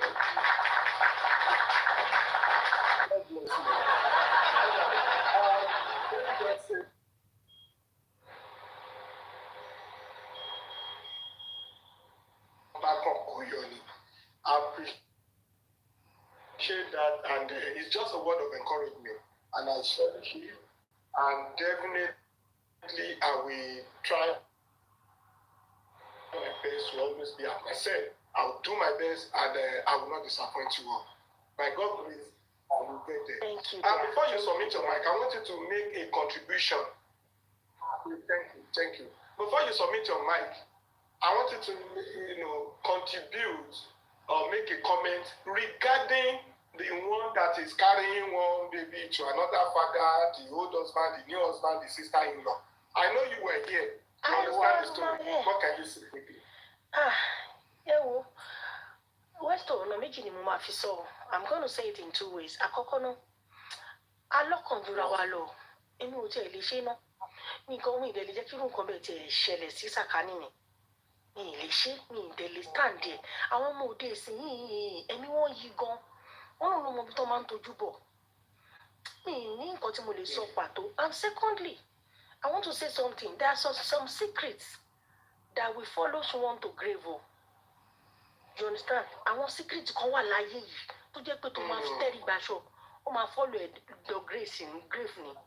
Òun ni irú nǹkan tó ṣẹlẹ̀ yìí o. Tó bá jẹ́ pé mi ni irú sister bọ̀dá yẹn. Irú auntie kan sọ reality. She said that she totally disassociate herself from that person. Tó bá jẹ́ mi náà ni o. Gbogbo ọ̀nà tó máa fi ní contact pẹ̀lú mi máa jìnnà sí ni o. Kọ́rọ̀ òbò ẹ̀ lọ́dọ̀ mi gan máa ní mi tẹ̀ mọ̀ ó lóyún. Ṣé mo rántí ni ṣé olóyún gbà kan ni? Èmi ò mọ̀ mi ti gbàgbé ìrántí because ó léwu Westo. Ṣé ní nǹkan tẹ̀kọ́ analyse on a very level yìí? Ó léwu. À ń wò lórí fíìmù débi pé ẹ̀mí máa ń lọ sí. Tí lèdí ìbá wo wájú tí ó wọ ẹ̀yìn tí ò rí nǹkan tó lè ṣe. Ó lè plan fún sísá yẹn kan pa kan get rid of it. Rí ìdọ̀fà. Ẹni tó kú ni tiẹ̀ ti gbé. But to be honest, èmi ò lè stand gbogbo orú nǹkan bẹ́yẹn láyé mi. Bóyá torí pé àwa jọ ọmọ àtijọ́, ọmọ ọ̀dọ̀ àgbà, àwa ló jẹ́ pé a máa ń love tó yẹ pé ọkùnrin yẹn at the end of the day tó bá love náà, ọkùnrin yẹn máa tún disappoint ẹ̀ ní àwọn ọmọ àtijọ́ làwà. Mi ìwà lè ronú ẹ̀ pé kéèyàn ọkùnrin fún mi lóyún kí wá gbọ́ ọmọ by fortune. Àwọn ọmọ òde ìsìn yẹn èmi wọ́n yí o. So èmi ò lè sọ ju yẹn lọ pé èmi ò lè ṣe. And secondly, àwọn secret kan wà tó máa ń báyàn lọ sí grave. This one is one of them. Kò ju bó ṣe rí bẹ́ẹ̀ yẹn lọ. Hello, so you can't advise her to return the child to the old man. You can't advise her. Yeah, I can't give any submission. I won't lie to you. I can't give any submission. I can't because it's risky. It's risky for her and it's risky for that lady. That's why I said there are some secrets to man buy on the grave. If status quo can just remain like that, that's just it. But there must be solution. That's the solution. Let the secret remain. Solution she wants, one person to put down. The secret will be exactly because I don't want any standard loss. No. Sorry, the sister-in-law is saying wait. The sister-in-law is saying blood is involved. Like when I mean blood, my own brother cannot just come to this world without having a child. I know he has a child somewhere. The rich man should relocate. Maybe that lady and the rich man should relocate. Thank you. Go relocate. No, if they should relocate, lose contact around. The relocation will not block the exposure now. The sister-in-law can go to the family house of the rich man to say, Call your man wherever he's hiding and the fake wife. Ṣebí ẹni tó bá rí bá sọ̀rọ̀ tó bá wà incommunicado ṣebí ẹni tó bá rí bá sọ̀rọ̀ ẹni tó bá rẹ́jẹ̀ ló máa ròyìn rà náà. Let her relocate jàre. Western ẹ̀ wá rò báyìí. Okay, let's assume ní pé gbogbo wa ìyá wá fún woman yẹn ní advice ní pé kó dá ọmọ padà. Tí bàbá olówó yẹn bá lọ ṣèkà fọmọ yẹn kọ́ tó di pé ọmọ yìí. Ní sọ̀rọ̀ débẹ̀ yẹn káfíńsì mi sọ fún yín pé ẹ̀mí máa lọ sí. Ẹ̀mí máa lọ mo sọ níbẹ̀ yẹn ó dàbí pé mo ní heart. Jẹ́tìrí sísá ìlọ yẹn. You mean there is no way to this issue that will not involve life? There is no way. Sister-in-law, she's going down. Weston, can I share something with you? With the whole panel? Please go ahead. All right, thank you. Ajay, I see you are welcome, Yeti. Princess, please, let's just connect up because I'm just getting myself like it's now getting serious now. More fishy levels. I need to concentrate on it now. Let's go. Thank you. Okay, yeah. And for all the mummies that have contributed, I've been here ever since. You've been like doing bookie and now on to you. So now, Westo, as these our last two sisters come to sorrow, that is just the right thing. Shori, ile aye the best in ipe mashe, and that will be an advice for all women. Some errors can never be corrected. And in the course of pay, you have correct error, I have a true life story of this nature, Nikawo. And the reason why it's easier for me to share it, and when you continue yes. This is what happened. Baba àti ìyá kan wà. Wọ́n bí ọmọ márùn-ún. They had 5. Gbogbo wọn ń ṣe ayé wọn lọ. Ìgbà tí àwọn ọmọ yìí tó ń dàgbà, I'm even talking about my cousin now. Anytime tí wọ́n bá ṣe vacation ní ọ̀dọ̀ wa, a máa notice pé tá bá jókòó, tá bá ń ṣeré bóyá àwọn wo TV, àwọn ọmọ yìí wọ́n máa kájọ while we were young. I'm talking about. Sorry, you can mix it because of the non-Yoruba speakers. Thank you. Yeah. So I'm talking about this story, maybe about 80s now, for me to have noticed that. So anytime this cousin of ours, whenever they come over, she is always very quiet when we are in the parlor. Because, back in the days, there's nothing like living room. It's only room and parlor. But then, when it is vacation time, and when we have to go to their own house as well, their dad is so strict. You can't even sit with their dad in the living room or in the parlor to watch TV with them. But whenever they come to our own end, the treatment the father was actually giving them back then, but we didn't know what was going on. Now, fast forward to maybe about 8 years ago, then the whole thing unfolded. Then we started hearing stories. Then these parents in question, they started calling my own parents, telling them that the kids are not taking care of them, that they're not seeing the kids, that they're not coming over, that they don't call them and all that. Then my parents were like trying to call the children together. What is going on? Then the children was like, there is an understanding between them and their parents, that they should tell their parents to say what the problem is, that they know what the problem is. For a long time, it was really going on that way. It's as bad as my own parents would now send us with foodstuffs to these people. So it now got to a point. This my cousin I was so close to. Then I was like, what is going on? Why is it that you guys are abandoning your parents? Then this is what the story is. Apparently, this story leaked out from the mother. The mother got sick, and I guess she felt this sickness would lead to death. To pie. Don't let me use that. To pie. So she now called the eldest. My cousin in question is not the eldest. She's about the 3rd one. The mother called the eldest And she was like, she has a burden in her heart that she has to share with her. She now said, all 5 of you does not belong to your father. That your father was unable to, like, what would my word be? Your father is unable to father a child. And there's a mutual understanding between both of us that I would go out, get pregnant, and, you know, we raise the babies. Now, the way the man had been treating